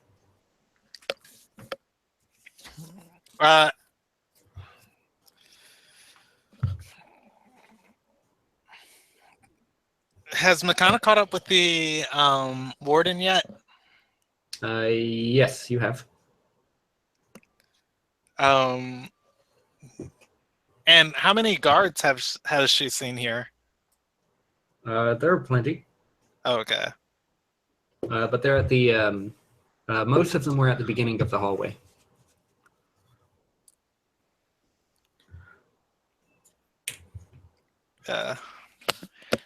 She'd probably comment and just say, you guys don't make the conditions in here livable at all. The warden looks at you and says, aye, what of it?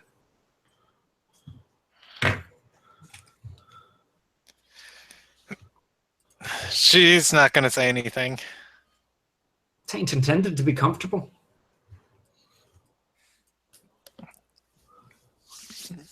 But if these people are going to spend an eternity here,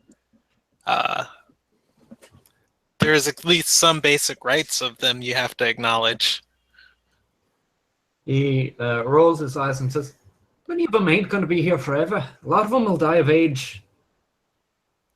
Some of them won't. The reason that we don't kill them right off is because they're too dangerous. Even in the afterlife, they pose a threat. And she's going to nod back to the tiefling and say, even that one? Especially that one. Make no mistake, her crimes were heinous, and her punishment is well deserved, even though she was one of our own. I speak up at this point. Do you... Go ahead, Brandon.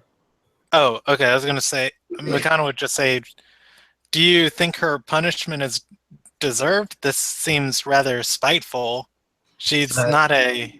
He interrupts you by stepping up close and reaching up, grabbing your collar and saying, absolutely, every bit of it. What she failed to mention was that she was involved in a cult serving one they call a mad god.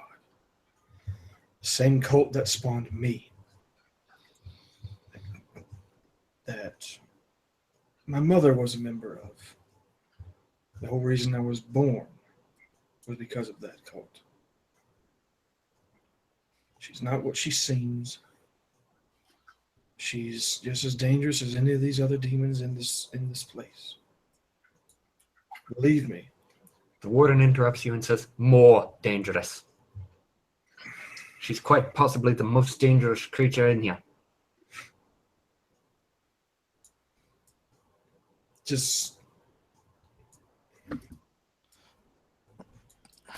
If it was just the case of murder, that would be a matter of trial by a popular court. If she's in here, it's because of something. It's not just murders. Hi. Makana's gonna say, Of the mass. and what did you say? He says she's in here for the slaughter of masses. More than that, for endangering our existence as it is. Would he have been told like the actual name of the mad god, or just? I know that only the term the mad god was used, but Yeah, only the term the mad god was used.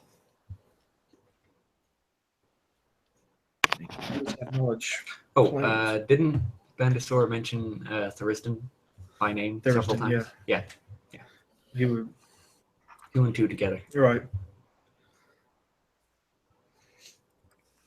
Oh, Makana was gonna say something. I forgot though. Do you know who Thuristan is? You asked Makana that? Yes. The warden says, "Don't speak his name here." Do you know who the mad god is? Makana would nod. I believe she'd have like a healthy knowledge of the gods. She just doesn't care for them at all. Thuristan is actually relatively obscure. You'd have to roll knowledge religion for that. Or she could Okay, she's got that. Can Eric Oh. with the show by now and was walking to them. Okay. Makana got a 23 on that knowledge religion check. It's a 19. No idea who Thuristan is. Yeah. Really? Really? Can I tell them who it is? That is 3 points under her maximum. Yeah, I know. I told you it's obscure. Your face is obscure. I'm kidding, your No, webcam looks your alright. face is obscure because you're darkness. Brandon. I know. Could I tell them who it is? The warden seems to be on edge about the topic of Thuristan. Yeah.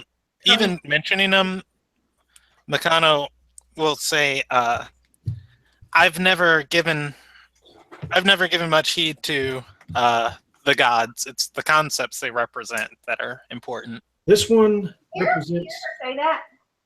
Yeah. She has no reaction. I'm just filing it away. Okay. This one represents oblivion, the end of all things. And she's gonna say, "Oh, I remember what she's gonna say." And she's gonna say, "You were spawned by these cult members, and you turned out to be such a crusader of justice. You did." Was that sarcastic? If you ask her that, she's gonna say no. Sometimes light things come out of dark places. That's a nat 20 on a sense motive. Damn. She wasn't kidding. And sometimes they don't. Again, I just want it noted that Erica is looking at her feet, not paying into like she's not looking at anybody in the eyes. She's just like fidgeting. Okay. Let me put it this way. We've been doing this a lot longer than you've been around. I think if it was just a matter of a couple of vengeful murders, she wouldn't be locked into this place. I would be inclined to give this order a shred of, what do you want to call it? What's the word? Give them maybe just a benefit of the doubt, just a little bit. Makana's going to say, I've never doubted that she was in here for something she didn't deserve. I said her punishment might be a tad over the line of spiteful. Someone like that, I look at them and I see potential. Potential for mass slaughter? She's gonna just kind of jab her finger towards Amadeus and say, tell me, how different would the world be if you had been beheaded? It wouldn't have changed at all. Well, I'm sorry. Not a bit. I'm sorry you feel that way. Whether I live or die, the world will keep going the same way. But it's not necessarily the case for her if she gets out. Hashtag nihilism. A little bit. Yeah. Why But- isn't Kurt watching this, Brandon? I know, right?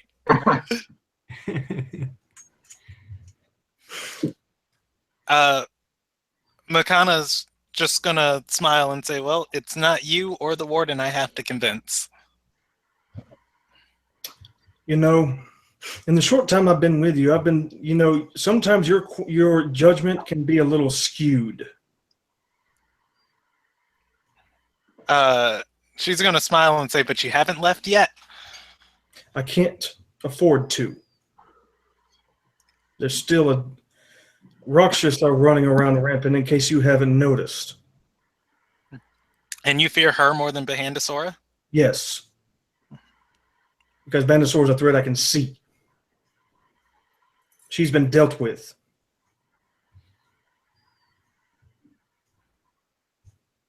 If you let her out,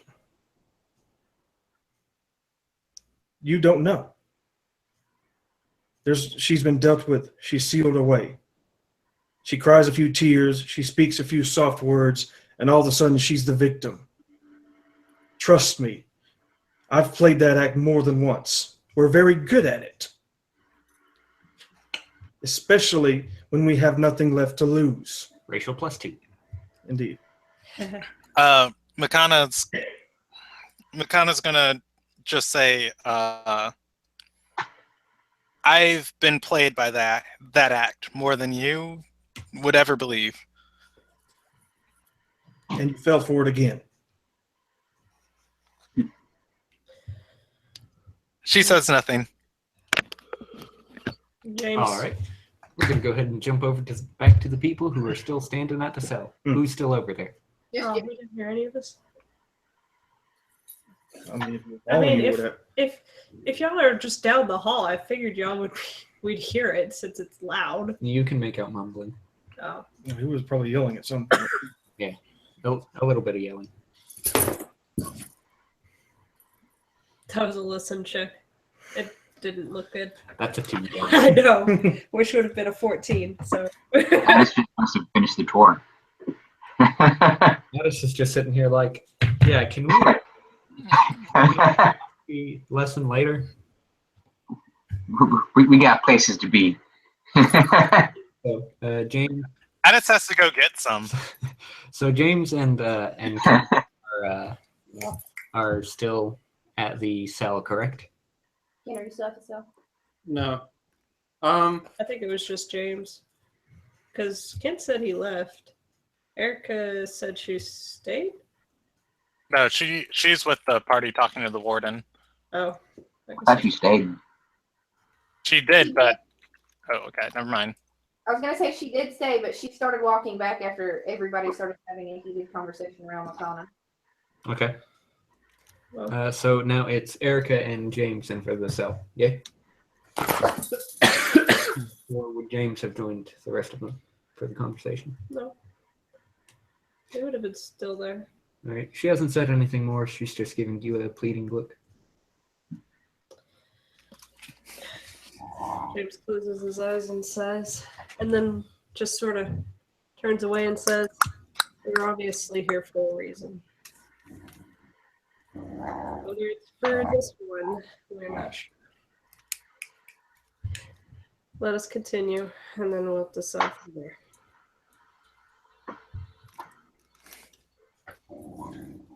Basically, he's not talking to her, he's just talking around her. Okay. Not breaking the rules. Aha! All right. So Erica, James walks away. All right. Erica, you are alone in front of the cell.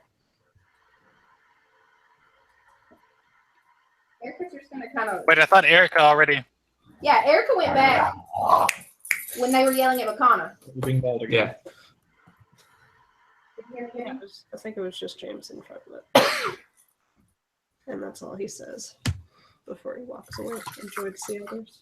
Okay. So as you walk away from the cell, you hear her begin to cry. As you're walking away, you continue to hear her sobbing get louder and louder before she lets out a single scream. James's ears go down.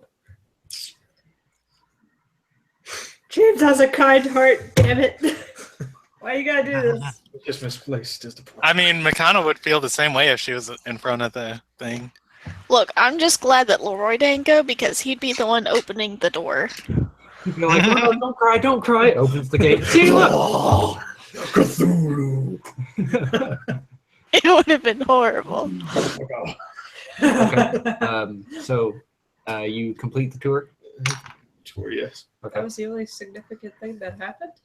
Well, I mean, there are a couple of other things that strike your fancy, but What are there any other horned demons horned devils in here at the point? Just curious. there is one horned devil in here, yes. Oh, Jesus. You notice, however, he looks red. The warden explains to you that he was a devil that was looking at being promoted, as it were, to a pit fiend. Glad you caught him in time. He is going to look at the horned devil, though. At the dick. At the schlong. Demon strong. Wow. Anyway, Tentacles. No. He's just going to look at him like eye him as he passes. Say anything.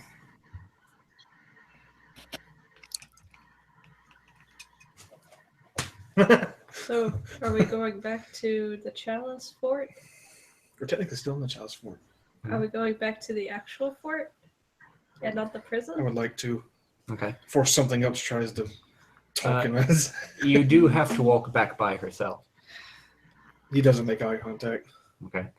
As you guys pass her cell, she is sitting on the ground and just sobbing openly. Just going to keep walking. Just got like a stern set to his face. Okay.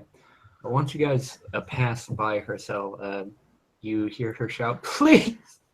Mercy!"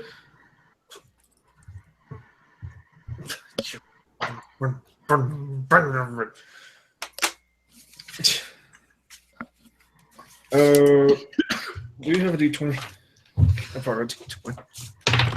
Have my DM D20. No. It definitely won't screw you over in any way, shape, or form. In any capacity. Okay. He's not going to lose his temper. On an 8. At an 8? Because I decided that he's not going to. Okay. Sometimes you just need the dice in your hand to know what you want to do. Huh? Do what?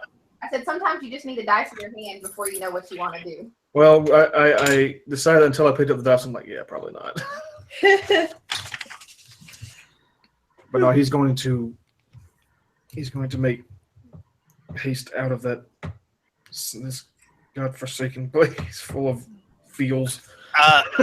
Full of feels. Yes, the feel fort as it Yes, were. Brandon? Makana's gonna ask the warden, has she eaten today? He looks at you and says, "Does it matter?" Yes. Yes, it's proper care of a prisoner. He It's shakes supposed his to be containment, not torture. He shakes his head and says, "Do not ask about things that you don't understand." How do you feed them without opening the door? She's one of them. I didn't hear any of that. Okay. He mentions that most of the things in here don't need to eat, and she's one of them. Although, when you were looking at her, you could very clearly see her bones underneath the skin. Makana's gonna ask him, so she's not a simple tiefling? He raises an eyebrow and says, "She was once, but not sure." He's Amadeus is going to turn around and hold up a hand, and he's just going to like morph it into like a really big gnarly claw. And he's like, if we try hard enough, we pick up a few talents as we get older. Does your hand make noise? Calluses. Oh, Fun things. Yeah, worked hard for these, but no, he's just gonna like we're not always as we seem. crinkly leather. That's what it sounded like. Can she do a sense motive on the guard? Or the warden? Sure. Sense motive on the stern-faced dwarf. Yeah, it's not doing well on these at all tonight. 19. You sense he's angry. Oh, Nice. I don't know why I rolled that. You sense he's even more angry than before. He mad. All right, Oh, I'm gonna mad. go to the bathroom real quick while you guys ponder the nature of sad tieflings in cells, crying, begging for you to kill them. All right. I think While JD's gone, Makana walks over and opens a cell. no. All of them. Every single cell. Oh no. Addis uses knock. Oh, yeah. I was gonna say though, Erica's gonna linger by her cell again when JD forget to tell them. I mean, Oh, this is gonna pick Erica up like a board and like sit her up on her arms. Like, let's go. if it's any consolation, Constellation, whatever, stellar. constellation. Yeah, that, whatever. It was asked that Rise could rehabilitate succubi. So would it be possible to rehabilitate this tiefling? But the thing is, she's not just. She used to be a tiefling. She's not exactly a tiefling anymore. I don't understand that. Well, this is out of character. What he's trying to say is that it's like I said, this is player knowledge. It's from what I read of the mad god they're talking about. He has a very Lovecraftian feel to him. If y'all like Cthulhu or something, so she might be more a vessel for something than. Yeah, but why were we allowed to come here specifically by the Oracle? We must have had to been chosen to do something here. But we haven't left yet. Here. But I mean, Makana's already going to try and recruit this person. That is her goal. Hashtag squad goals. I personally think that if we let her out, this is going to be bad. Like, super bad. Well, to your order, yeah, probably. Well, to everybody. This is just player, though. Like, that's just my. Is actually Kumbhakarna. Don't even say that. No, he wasn't kept. Was he? No. He's in prison somewhere. I feel like if he were in here, that would be kind of apparent, I think. Unless that one Rakshasa was actually. Then why would the sewer need certain keys? Maybe they're keys, maybe they're components to something that will allow him to take down the defenses of this place, maybe. And he's already got a dragon's heart, so. Yeah, that's true. I mean, theory, hypothesize, all that good stuff, but. The only one who actually knows is the DM, who probably actually doesn't already know and just making it up as he goes. Right? JD? Huh? Making shit up as you go? No. Hey JD, I sent you a message. Like weeks. And there is a reason why we're here. There is a reason why you're here. Yeah, see, if somebody lets the Cthulhu acolyte out of her cell, What if she turns out not to be Cthulhu? or what she does. Wouldn't you feel stupid then? Well, I would think, okay, JD has a good theme. there's a 50-50 chance. Yeah, shapeshifters. No. Okay. As you pass the Rakshasa cell, he says, "Oh, how do you know her? Listen to her cry." Now I'm gonna JD. have to sit here and listen to her cry for a little bit. Oh, I mean, mind you, I do enjoy it. I just Oh, it's love so the suffering sad other to people. inconvenience you. Ha. Oh no, thank you. Hey, If you could go and talk to her some more, and don't let her out. It's fine. No, please don't go. Come on. Have fun. I hope you enjoy the view. Katie, Yes. I said it as you were leaving, so you must have not heard me. Erica would have stopped by her cell again, and while everybody kept walking. Okay. Erica She's still crying. would look at her and go, "What do you know of this? How do you say that god's name?" Thurston? Yeah. She would say, I think he reached out to me. She'll shake her head and say, I know nothing, through the tears. Erica would nod and walk away. I didn't know my phone was gray. Go Have ahead. you had that Revelations, what's on? I mean, I had this since I bought it. So that's it then? You guys leave Portus? phone? Yes, please. I'll stop hitting you in the field. Oh, my one weakness. Oh, besides dice. Oh. Oh, dice are your weakness? Yes, they are. Oh, fireball. Okay, so Oh, I thought you were gonna clap and I was gonna high five you. 10 out of 10. 10 out of 10. okay. You guys make it back to the fort by nightfall. Cold. Shit. At any point, would Leroy wanted to have made his way over to Portus? Wait, you're asking me? Yes. Everybody yes, I ding. did. Did I ding? I didn't ding. I mean, he doesn't really have a reason to go there.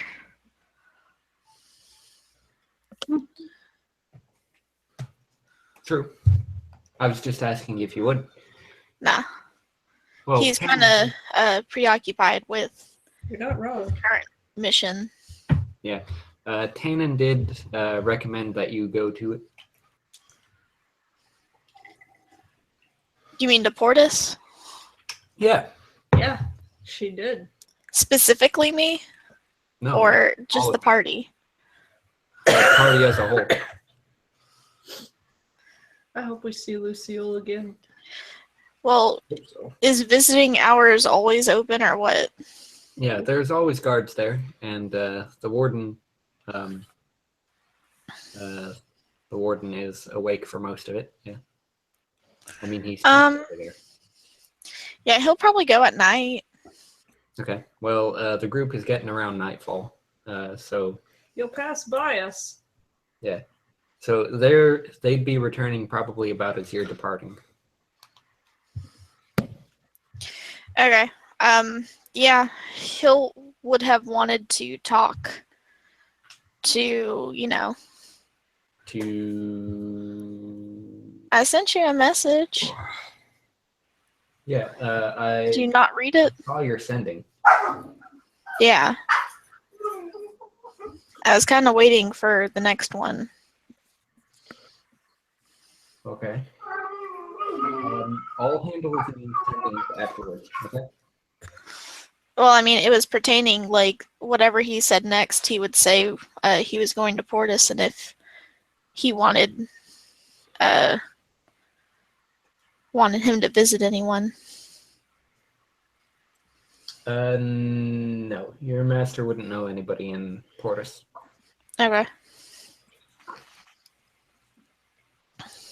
So we'll get those taken care of afterward. Mm, But you head to Portus? I guess.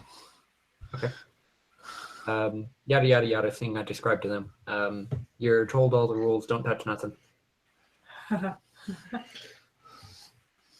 Okay. So I guess he just walks around and... You see that same Rakshasa, and he slaps his knee and says, "Look at that! More visitors? Oh, it must be my lucky day." Oh, God. Leroy will get up close to the bars because he sucks at not greeting people. Yeah. And he'll just be like, well, I guess it is your lucky day. What's your name? Garfield. Trying to sleep. in He says, "You can call me Actol, or as they call me, that bitch cat over there." Hey. Hey, they called you a dog. If you ask me, I think they need to get a little bit more creative with their insults. Well, what would you like to be called? If not by your name. My name's fine. Just your name, then? Well, I've always been fond of the Ravager of all that lives. Well, that sounds pretty brutal. Ravager. You haven't half the idea. So is there more of you guys? Yeah, back at home, but I haven't been there in a while. It's been probably about 500 years. Well, what about here? Is there any more of you guys here? No, unfortunately not. Is there going to be a bluff check for that? I don't think you're gonna beat his bluff check. I'm just saying. Yeah. Not unless he rolls real poor. He didn't roll poorly. He's so sincere. Unless he rolls poorly, he didn't roll poorly. Okay. He'll probably flirt for another minute or so and then wave him goodbye and continue on down the whatever, the prison thing. Hall. You see an incubus. Oh God. As you walk by, it looks at you and just does hip thrusts. Oh yeah. That reminds me of like with the For Make Honor. a will save. Booty check. It's Judy. He'll blow a kiss to it. Please tell me it's a saxophone. He's playing an air saxophone. What was that, Leah? He'll blow a kiss to him. Trump person. The incubus goes, Oh, holy shit. Portus. Leroy's personal play. Really. He gives them a little bit of hope, right? No. he, as you begin to walk away, he'll turn and smack his ass at you. Roy will we'll mimic the motion and do the same to his own. Flirting with demons, here we go. Yeah, that's turned out well. Yeah, I was about to say, what is this warden doing? He's running like the worst prison ever. Currently, the warden is asleep. You know it, there's being a right now. No. The worst time. The worst only time. time. And it goes without saying that you do eventually come to the tiefling's cell. Oh God, I don't want to. Mhm. I don't believe you.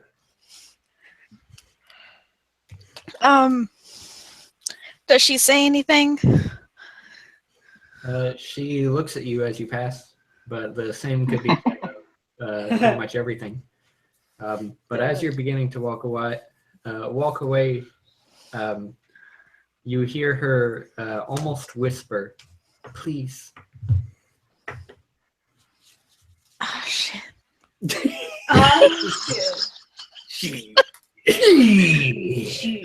Not that will save though. Oh God, I gotta roll. Does he hear it? Like, Yes. God damn it. You hear it. He'll pause for a second.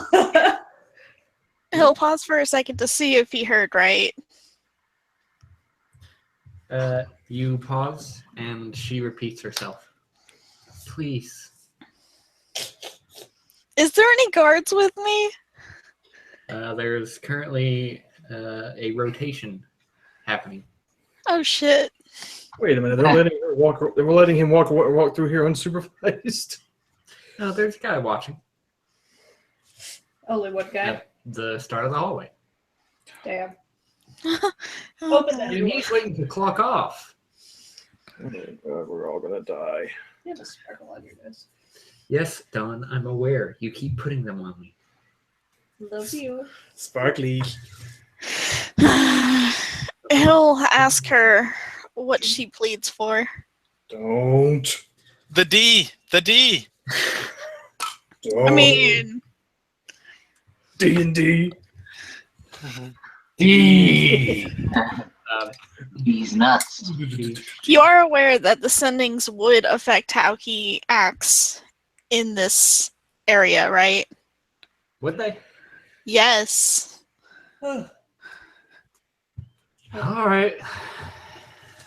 Pause for a moment. You should just say them out loud. It's not like anyone's gonna know what was said. Life is Leah. Da da da da da. Dead. I'm sorry. Okay. I'm gonna die. Gonna die, gonna die, gonna die, gonna die. We Gonna die, gonna die, gonna die. deal with all the Knights of the Chalice because Roy did something wrong, then I'm gonna be mad.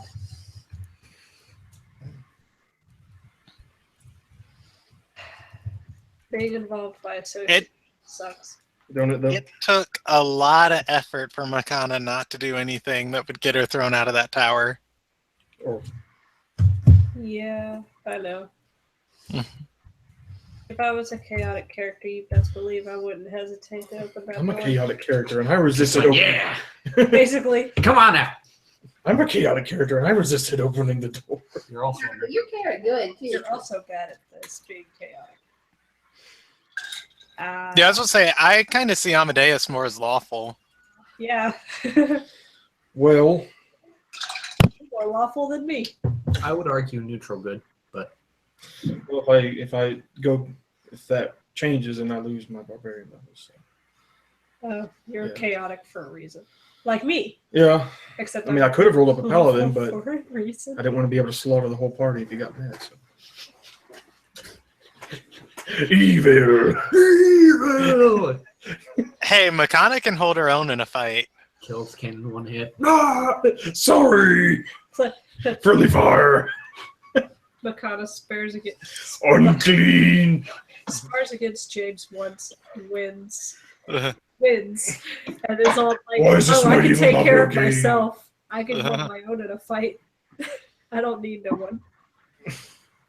No, I mean she wouldn't be like I don't need nobody, but she's always haughty of herself. I know. I was saying, it was never a question of fighting James. It was like, what? You're insulting me? All right, I'll go one-on-one with you. Let's go. I've always wanted to roll up. You didn't go one-on-one with me. I've always wanted to roll up a paladin with max grapple and improved unarmed strike. Every time he smites someone, it's like a power bomb or a suplex or like some kind of wrestling move. One of Makana's constructs learned really quickly about my new ability. Punch things harder. No. Oh, the trip attack? Oh, the close quarters feet. Oh yeah, that was really surprising. I would like you to know James dealt like a bajillion points of damage. He dealt somewhere near 100 points of damage in like 2 rounds. He had both of the constructs at like 1 attack away from dying. Oh, I should have kept hitting them. Because then I would have been able to do cleave. They'd taken up both of them. Cleave. But then one of them had to fucking make me fall prone because bastard. Yeah, that trip attack is like You tripped. beautiful. You tripped a 4-legged monk. Yep. Is that even Somehow. statistically possible? Well, they're large creatures, so they also get +4 on their trip attempts. They're also quadrupeds, so they should have another +4. Like they were? Yes. Yes, that's how quadrupeds and trip works. No, I know that. I'm just talking about the constructs. No. No. Yeah, You should have gotten a +4 because Yeah. I did get it. Yeah. James had +4 on the check, but the constructs also had +4 because they were large.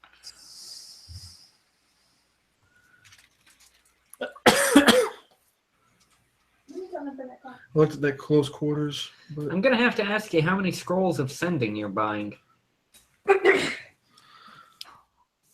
Leroy doesn't need money. He makes it with that booty, though. Here's the part of it, so Yeah, how much is it gonna cost? He's gonna probably get 5. I'm memorizing his sheet. It's a lot of money. You gotta understand. I'm waiting until I Each can one get runs you 1,125 Right. a pop. level 10. 20. Yeah, he's gonna buy them. Or he's gonna. That's for the strength and con. Yeah, 5. Straight 20 all around. I beat you. Yeah, I know you're gonna beat me. Yeah, but then I'm gonna. That's what, 5,500? What's right now? 5,625. Spike chains. How much did you say they were? 1 second. It's gonna be fun this bargain. I think he said 1,125. Oh. Yeah, 5,625. Can I diplomacy that? No, Why not? that's their base price, Leah. Ugh. I really like Spike. Pays minimum value for it. I want it cheaper. Cheaper. Everybody has claws and Okay, I'll subtract that. natural attacks compared to Yeah, You got the one penny that's 3. and still do damage. Did he get escape artist? He did. I wasn't prepared to talk from the point of He's got plus 11 in breath. an elf lord tonight, Leah. He's got Why are you 2. doing this to me? You're welcome. Fuck you. Is a plus 10. Later.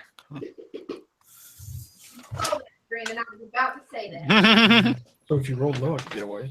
You my message, Brandon? Yes, I Whatever. did. But yeah, he'll, I guess, ask why she pleads. I wouldn't be able to decide that. No. Was ist das? What? You just beaten me today. Thank you.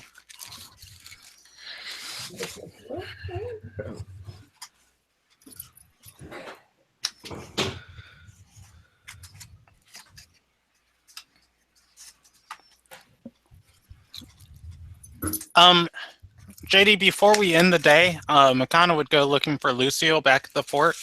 So I'm gonna AFK for a minute. Don't skip past today if I'm not back by the time you do. Sorry.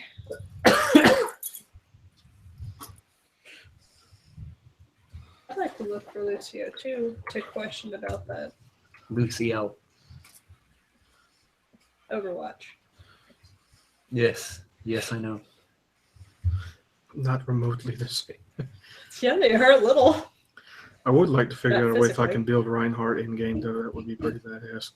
So, question: if Yeah. he were to get teleport, would he be able to teleport in there? Like, would it be something that he would remember? That's a fun question when you're dealing with amnesia, isn't it? Yeah, that's why I'm asking. I'd have to do some research If on he could that. cast a spell. Even if he has, like, if he tries to remember, could he do one of the will saves? Yes.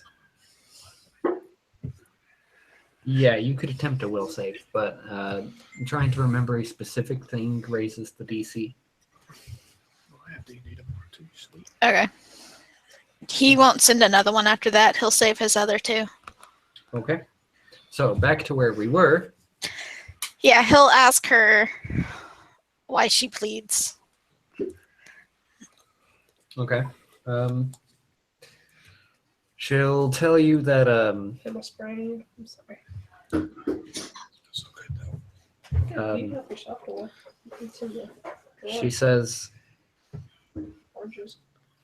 they have kept me here Since you offered, I guess. simply for doing what was right. What was right?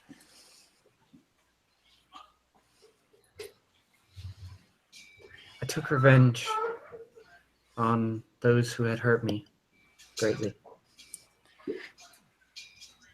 Did you kill them? I did. But why? They had caused me pain. Great pain. For many years. What did they do? She opens and closes her mouth a couple of times before tears begin to well up in her eyes, and she says, I can't bear to talk about it, please. They beat me, bruised me, they broke bones. They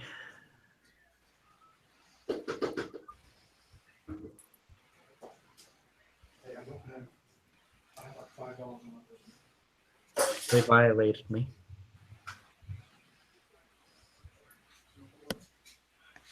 Why? I do not know. I can only assume it was because they enjoyed it.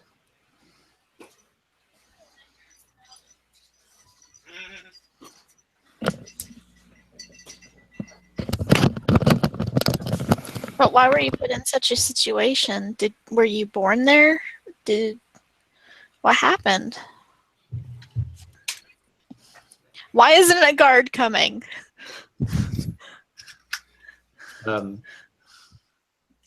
He has actually started walking in your direction. My God.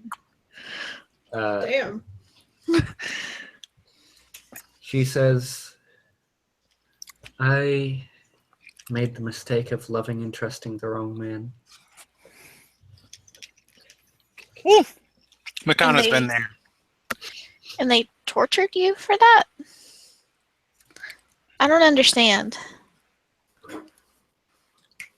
She says, the man that I loved tortured me for that. He changed. It was he who beat me. I don't understand.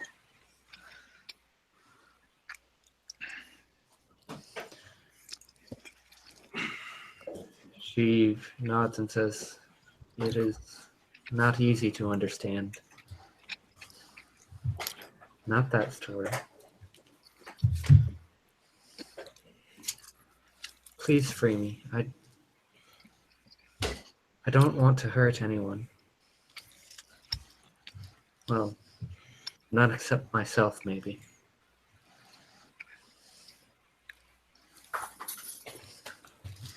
Why were you put in here? Surely they would have put you in here for more than just revenge, right? Rick.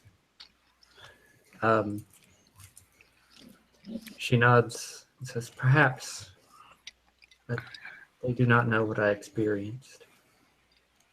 Only what I did. Then what did you do? I killed those that hurt me. How many?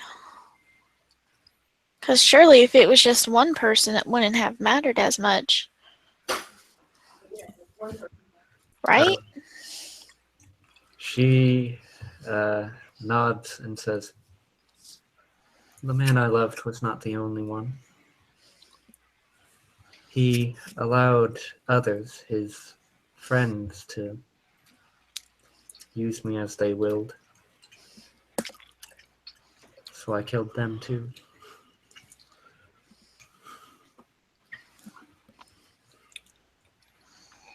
He has very conflicted emotions right now. He's gonna look to see if there's a guard. There is a guard. He is approaching. Is he doing it like at a snail pace? What the fuck? He's almost adjacent to you, but definitely within earshot. He says, didn't we tell you not to talk to the prisoners? She talked first. He'll look extremely grateful and like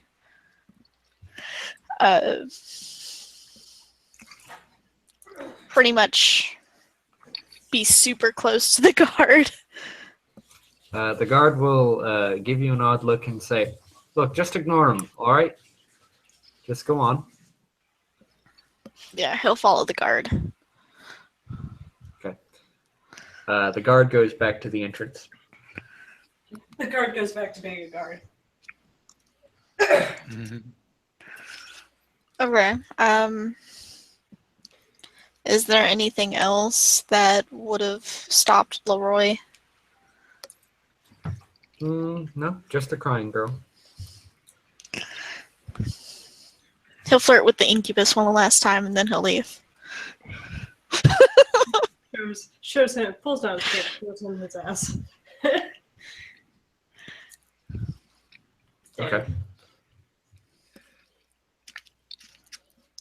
It says hastily, Yeah, and that's it. some of this.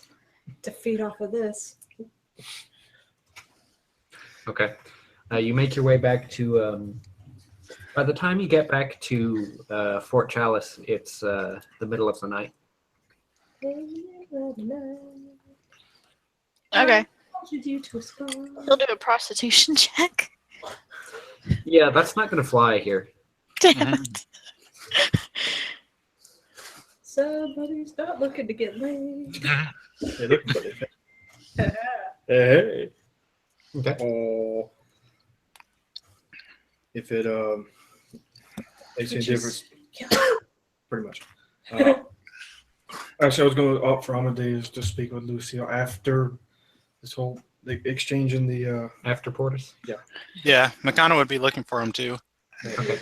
Also, he'll be looking primarily for Amadeus smoking outside whatever inn. You're at a fort. Well, wherever they're, When you're it's like, Hi, Booger. He's pacing the courtyard. yeah, he figures Amadeus and James are going to be up. So he's looking for them. Oh yeah, you bet we'd be up. We'd be sparring. No, he's Come on, spar with me. No, he's pacing he's pacing the courtyard in a very agitated manner. No, you'd be. This is after he gets back. You do that before. He's been doing it all night. He's agitated. Mother. Well, we will spar tomorrow. I promise. Makana would spar and she'd fight just as dirty. Yeah, she's quite sturdy. Don't spar her. He doesn't trust himself sparring McConnell at this point. All right. She almost attempted to kill. Unfortunately, I am on a clock tonight, so we're going to have to start to look at wrapping up. No. Okay. I mean, like I said, whenever we do the RP, we'll see it'll be timed afterwards. Anything to take care of before we go ahead and close out? Would it be possible to talk to Lucio tonight and plead for Nemia into Makana's service? We can handle that in... Actually, I don't even think that should take a roleplay folder, because he's just going to be like, no, are you insane? What the fuck? What the hell? Makana's going to be like, why is everybody saying that about me? Oh, I don't know. How long are we planning on staying at Fort Chalice? For rehabilitation. Probably just until you and Makana can rest and get your spell slots back. He is. That's what Okay, so till tomorrow then. Yeah. In the morning. Yeah. Okay. because she may be beyond. Okay. But yeah, Brandon, if you even like begin to approach him about that, the answer is going to be no. Just no, no, no, and we are not discussing this. Like as soon as you mention it, he's going to be like, "What? No! What the fuck?" Have you lost your marbles? Yeah. So that's how that would go. So I'm not even gonna say we can roleplay that because it's just going to be one page of Lucille saying no, no, no, no, no. No means no, Brandon. That's a word Makana doesn't hear very often. How many languages do you want me to say this in? No. Niet. Suka. Bliat. She hears it way too often. She's just persistent. Yeah. Nay. Mhm. None. She said the 4 most sexy words in the English language. You wore me down. I can make it. Success. All right. So, everybody good? End off there? Mm-hmm. I think so, yeah. All right. So, let's see. Oh, I forgot to keep up with my tally marks for tonight. Whatever. I'll just wing it. Whatever. I'll just wing it. All right. Gonna give everybody blanket 200 tonight. Yay. Gonna give Amadeus, Makana, and Leroy, and Jane, and Ken an extra 400. Yoy. All right. Addis and Erica an extra 200.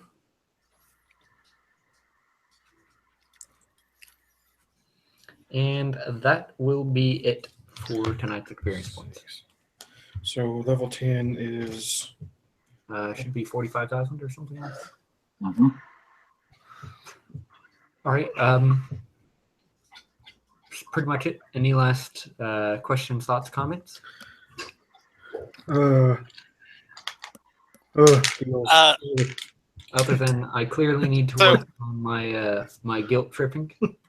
JD, what diplomacy level, no matter how unreasonable, like what diplomacy check would Makana have to roll in order to hire Tannen into her order? Tannen? Tannen, the Oracle? Yes. Would be like a 96? There is not a DC that you could make for that. 5,000. No, I'm saying, even if she couldn't make it, how crazy high would it have to be? There's not. No, diplomacy cannot accomplish such a thing. Taylor coming to the world and saying, yo, give this person to Makana, wouldn't do it? Correct. they don't worship Halo for one. Yeah, for one thing. Most of them don't anyway.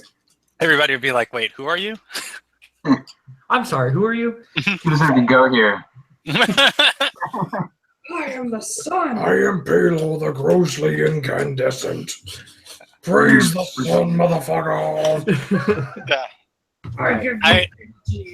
I am the sun, bro. Yeah. So, no other questions, thoughts, comments? Negative. I'm actually looking forward to this. Well, I'm always looking forward to RPs, but I'm so happy Makana can teleport now. Yeah. By the way, Nemia. Sorry. Go ahead, JD. Nemia is one of the solutions to Bandasora. By the way. Yeah, if you I will say, "Hey, can you kill Bandasora?" She's like. But what would her goals be? Would it be definitely not as Righteous. peaceful as Bandasaurs are? So it's like, oh yeah, we released Cthulhu. Hey Cthulhu, could you kill this guy for us? Sure. Hey Cthulhu, would you mind killing Satan for us? Cool. Break it down. Reminds me of this one scene in Critical Role where the barbarian goes shopping alone, and he gets a good price on a couple of healing potions, and then his player says, "Wait a second." Grog will think back to the lesson, to watching the rogue do negotiations, and he'll say, "How about I throw in 100 more?" Yeah. Deal. Successful negotiation. And then, ever since then, the Barbarians player has been saying, Grog will step up because he's a master negotiator. I'll show you how it's done. Everybody seen Birdemic, by the way? It's like, I'll give you that and a 50% discount. Yeah. But yeah, no. Yeah, so you could definitely solve your Bandasaur problem. But Well, I mean, it basically just comes down to what sort of game you'd like to play, because it's a different game with Nemia in play. well, I mean, I appreciate Call of Cthulhu, but this is D&D 3.5. On the plus side, it is your choice. You guys get to pick which villain you want to deal with. Really? The evil. Just remember, you can always talk them down with some vodka. It's in Soviet. Wait, never mind. You sound like I did want to say one thing Makana would be looking to do. I forgot to mention during the session. She'd try and find the armory or the armor for Fort Chalice and sell off the Kirkery for the money she needs. Yeah, that's not happening. They don't do that with non-Chalice members. The library does, Hey. but the armory does not. They're Fair enough. strictly for members. If you want to get rid of that Coopery so much. You could just throw it away to come back. Never mind. Sell it to Ken. It was for Felicity. And she'll be Yeah, like, she "Oh, would. I want this." Yeah, she would sell it to Felicity. I can see her coming up to try. Hey, can I sell this? Unclean! Anyway, but no, yeah. So you Walks have up met to the Felicity. villain for the campaign. There are She's- still a couple of others that you could find and get yourselves entangled with. By the way, just I will Okay. say if Nemia is evil, I'm going to be very, very sad. She was probably my favorite character of yours to DM. Yeah, I mean, what you saw in your campaign was one side of the coin, and this is the other. Oh, she's one of your PCs. I played her in one of Brandon's 5th edition campaigns. She was a paladin. She was when I discovered, holy shit. Paladin. Well, I mean, for 5th edition anyway. Yeah. Fifth that- edition art. that was my campaign. My first one. Which we don't have, Group 3 doesn't have a meeting tomorrow, do we? No, it's next week. Group 1 tomorrow. Next week. Next Yeah, week. group. Yeah, I don't even know what's going to happen tomorrow. I'd stopped. Like I'm still DMing group 1. Stop, I'm yeah. not planning Stop. group 1. Everything will burn. I mean, did you watch Yeah. the last episode of Group 1? I managed to get partway through it before I had to go, but I'm catching up. Post. No, Group 1, the note that we Wait. ended on last time was, let's become slumlords. You know what? Communism is the one Oh true yeah, way. with the guy in the bread. Let's go let beat me this guy's explain. fucking bread in downtown. Let me explain this. Like I set up the big, wonderful, like our frontline story of like group 1's going to be slugging it out on this epic, like huge war on the front lines, and put them at this fortress. It gets sieged. They discover this tomb of secrets, and like these villains like with this big agenda, and I'm just like, yes, this is a great, wonderful story. Then they see like a slumlord extorting people, and it's like, hey, let's fuck up his shit and do that. This man's bread. Kick What? shit in. Okay. There's gonna be one slumlord. I'm gonna go ahead and terminate the broadcast here. We're devolved.